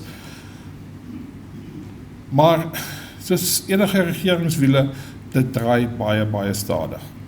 Ons is huidiglik besig met 'n privaat inisiatief om net eers die standaarde daar te kry, waaraan moet so 'n stelsel voldoen. Die enkele dieridentifikasie is die punt waar ons moet begin. Deur elke dier te identifiseer, elke eienaar van diere te identifiseer. Ons weet wat se probleme daar met brandmerke is. Dis 'n verouderde stelsel, die databasis is totaal verouderd. Kom ons kry net 'n databasis. Waar bly watter eienaar, waarvanaf kom watter diere en waartoe beweeg watter diere. Dan kry ons 'n identifikasie van 'n enkel dier. Kan dus daarmee, dis die volgende punt. Hoe moet 'n oorplaatjie lyk? Jy weet, daar's hoeveel oorplaatjie bemarkers in die veld. Ek wou nou 'n ander woord gebruik, maar bemarkers in die veld, maar almal van hulle, party van hulle ken ons. Hulle hou nie eers 6 maande in 'n dier se oor en dan sy weg en dan val hy af. Ons kan nie met so 'n stelsel betrokke raak nie. Dit moet 'n stelsel wees waar jy 'n koei kan merk en oor 10 jaar moet sy nog hy plaatjie kan dra. Want anders is daar ons geen integriteit in so 'n stelsel nie. Dit moet aanvaarbaar wees vir ons buitelandse handelsvennote. Dit moet aanvaarbaar wees vir ons verbruikers. Dan het ons nou 'n identifikasie. Maar dan gaan ons by ons biosekuriteit, ons na speerbaarheid moet gaan kyk. Waar ons gaan sê, hoe lyk ons kode van beste praktyk? Dit is reeds geskryf, Dr. Hans Meister kyk vir ons weer daarna, om dit net af te stof, maar elke produsent sal moet verbind in die kode van beste praktyk. En die kode van beste praktyk, ek glo almal van jy het hom al onderhande gehad en gesien en deurgewerk en voldoen al daaraan, maar hoe lyk my plaas? Hoe is my biosekuriteit? Hoe hanteer ek my diere? Of laai ek alles op 'n bakkie en ek ry nou maar net die straat af? Of ek slag my onder die boom en dit is reg, nee, en ek aanvaar, dis vir almal goed om so op te tree.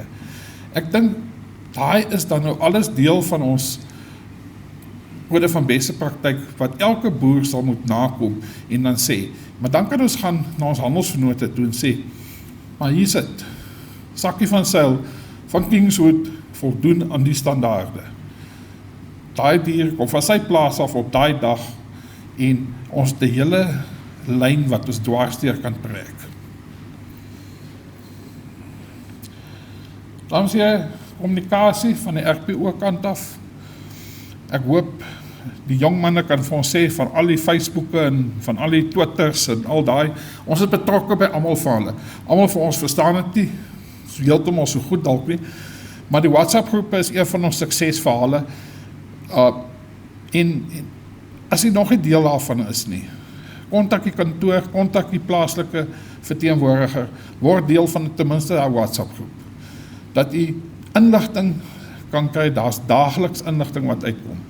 Ons hoef nie meer posbusse te wees nie. Ons hoef nie te wag dat die boerevereniging eers vergader, dan sê die voorsitter nee, maar die sekretaris kan dit nou weer vir ons loopvoete stateer en dan stuur hy dit weer na die volgende posbus toe nie. Daai dae is verby en dit het regtig so gewerk. Ons dink klomp van ons verstaan nog daai stelsels net, maar dis verby. Ons is by 'n stelsel waar jy e-pos 'n knoppie druk of 'n WhatsApp vat en jy stuur hom onmiddellik. Die Rooivleis tydskrif.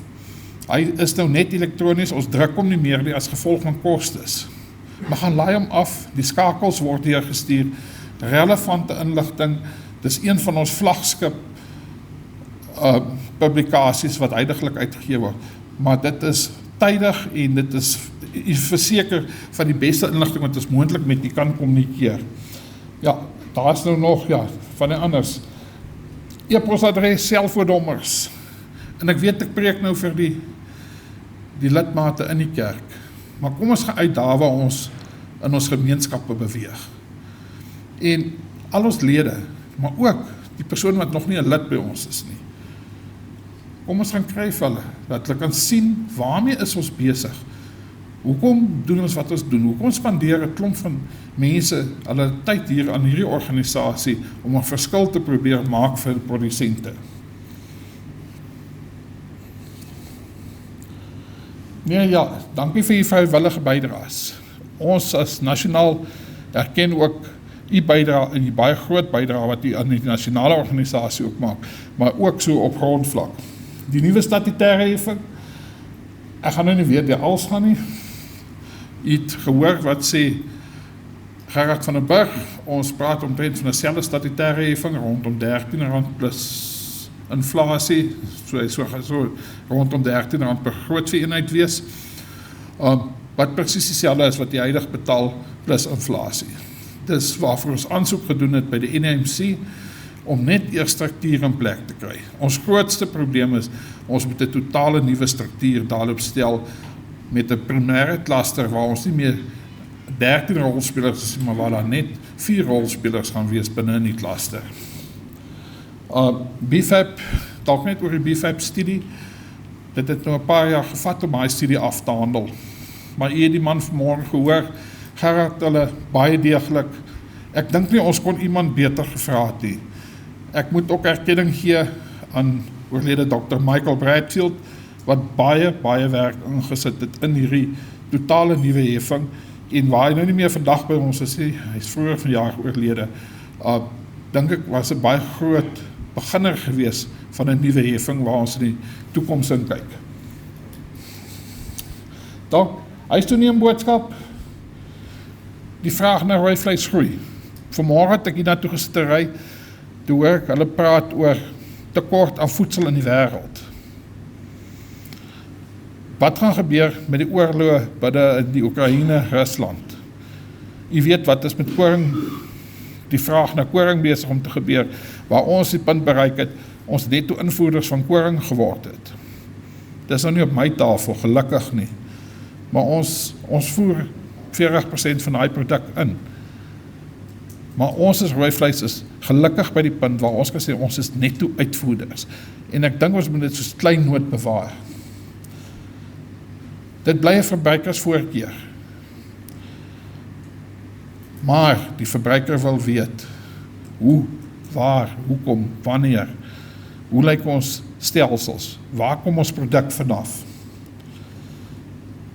Ons genetika, u weet self, hoeveel rasse het ons, wat se tipe genetika het ons, aanpasbaarheid van diere in ons omgewing. Dis ons voordeel wat ons moet bewaar en ons moet dit gebruik ook tot ons voordeel. Ons is kompeterend in die wêreld, daar is vertroue in die bedryf. En ons te inkoop van die regering. U het gesien die IMP plan wat geteken is. Ja, die vakbonde het hom nie geteken nie, maar die regering koop in die plan. En ek dink hier is 'n baie groot geleentheid vir ons.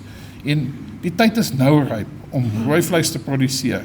Ek dink daar's min opwindende tye in my tyd in die rooivleisbedryf, soos wat daar nou vir ons in die nabye toekoms is. Ek sê vir u dankie vir die geleentheid. As daar enige vrae is, u is welkom. Nico, baie dankie. Baie dankie James. Is daar enige vrae, asseblief? Geen vrae nie. Dat julle maak dit 'n maklike kongres hoor. Baie dankie James vir jou tyd afgestaan vandag aan ons. Ons waardeer dit regtig baie om inligting direk van hoofkantoor af hier by ons te kan deel. Ons volgende is dan ons goudborg King Price, waar ons 'n DVD van gaan luister. My own philosophy in life is feed the stream of life, not your own dam. In September of 1980, Francois van Niekerk's technology startup business faced imminent bankruptcy. He was 40 years old with no plan B. In desperation, he turned to God, making a vow that would change his destiny forever. His hand was on the business from that moment on. Why, I don't know. With renewed hope, Francois followed through on his vow, initially transferring 30% of the shares in the business into the Mergon Foundation, and later increasing that to 70%. Since then, the Mergon Group has co-founded various industry-leading businesses, such as the Atterbury Property Group,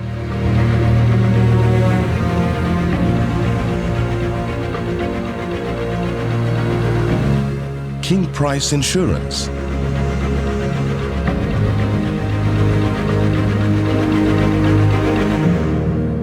and many other class-leading companies. Today, Mergon and its business partners operate across 10 different industry sectors on 5 continents. Mergon is more than an investment group. It exists to impact lives. From its investments proceeds, the Mergon Foundation strategically funds and equips over 130 Christian ministries and social development initiatives. This holistically impacts the lives of countless people across our country, our continent, and beyond. Mergon also inspires and equips a growing community of influential business leaders through its Nation Builder initiative to use business as a force for good.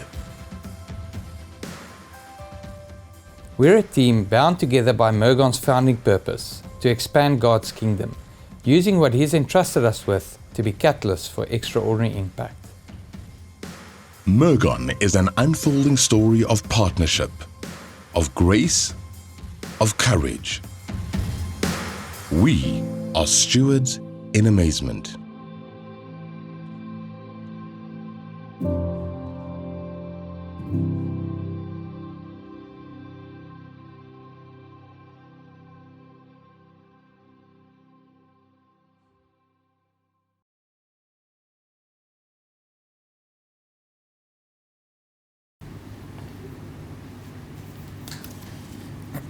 Baie dankie dan ook aan King Price vir die goue borg wat hulle gegee het. Ons waardeer dit regtig en soos ek reeds gesê het, sonder ons borge kan ons kongres nie suksesvol wees nie. My gedeelte van vandag is klaar. Ek wil vir een en elkeen sê baie dankie vir die verkiesing as voorsitter, vir die vertroue.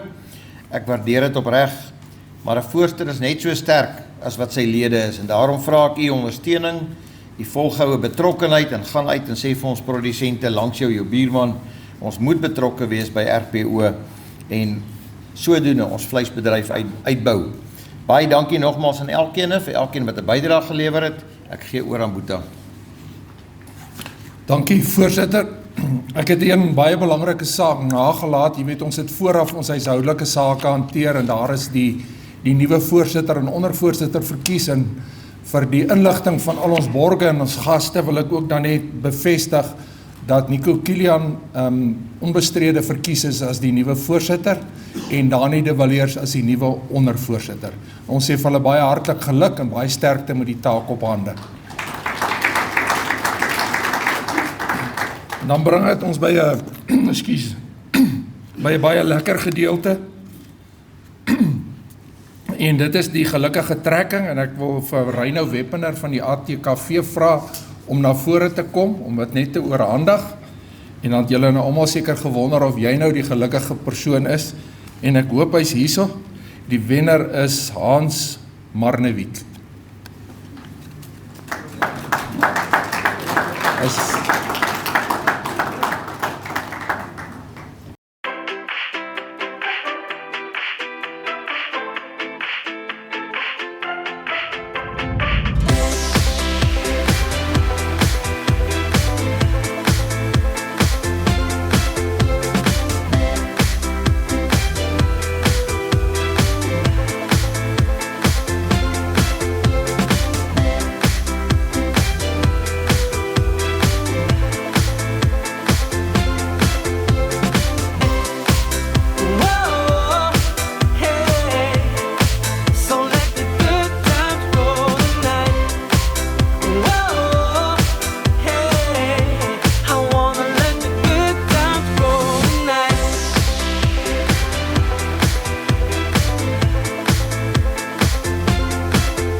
Ek het gehoop as 'n ou met 'n boepens, want dis wat ons om die swembad altyd doen, meneer Boepens. Ek wil net vir Boeta baie dankie sê. Dis 'n wonderlike geleentheid om saam met julle te wees. Ons in die toerisme-industrie het net sulke uitdagings en julle weet waardeur Buffelspoort ook gegaan het. Maar wat lekker is van Buffelspoort, as jy soontoe kom, behalwe dat ek jou naam gat maak om die swembad, ons doen dit in Afrikaans en die geld wat ons maak gaan weer terug na ons nasionale projekte soos redenaars en tienertoneel. So as jy by ons kom vakansie hou, belê jy in die Afrikaanse taal en kultuur. Baie dankie.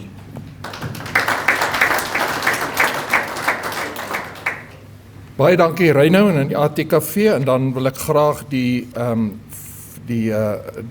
verrigtinge oorgee aan Dani de Villiers wat die bedanking sal doen en dan ook die tafelgebed. Dames en here, baie dankie. Ek hoop julle gaan binne die volgende 2 weke by daai plekke draai maak. Lyk of dit lekker kan raak daar. Ek wil net graag vir ons die bedankings doen. Eerstens wil ek vir ons algemene raadslede wat altyd moeite doen om na die vergaderings toe te kom en hulle insette te kom lewer. Jy weet, ons is maar net so sterk as wat u ons maak. As ons nie u inligting en u standpunte kry nie, dan help dit ons nie vorm om weer ons standpunte uit te dra nasionaal toe nie. So baie dankie aan julle, dan die kongres afgevaardiges. Baie dankie aan elkeen van julle wat moeite gedoen het met hierdie brandstofpryse wat ons het, dat julle moeite gedoen het om hiernatoe te kom. Ons waardeer dit baie. Ons gaste wat vandag hier is, ons hoop dit was vir julle insiggewend en dat julle dit ook geniet het saam met ons. Ons hoofborg, ons wil vir Senwes groep baie dankie sê. Dan ander borge in alfabetiese volgorde, Absa Besigheid, ATKV Buffelspoort, FNB, King Price, Netbank, Noord-Kaap Lewende Hawe, NWK, PricewaterhouseCoopers, RCS Foods, Santam Landbou en Voermol wat op RPO nasionale vlak vir ons baie gee. Ek wil vir al hierdie borge baie dankie sê. Dan ons sprekers, baie dankie vir hulle moeite wat hulle ook gedoen het met die voorbereiding en die inligting wat hulle na ons toe gebring het. Ook dankie aan die pers wat ook ons saak weer daar verder vat. Dames en here, dan bring dit ons aan die einde van ons verrigtinge vandag. Ons wil julle almal hartlik uitnooi om saam met ons eers lekker te eet en ek hoop jy gaan dan baie voorspoedig terugreis na u huise toe. Kom ons sit net so en sluit ons net die oë. O Here, baie dankie dat ons stil kan wees voor u. Dankie dat ons hierdie dag in u naam kan afsluit. Dankie dat u met ons was in hierdie dag. Here, ons wil vra dat waar ons nou aansit by 'n etenstafel en dat ons 'n voorreg het om kos te kan hê om te eet, wil u dit tog aan ons liggame seën ook die hande wat dit vir ons voorberei het. Ons bid dit in Jesus se naam. Amen. Baie dankie en geniet die res van ons verrigtinge saam.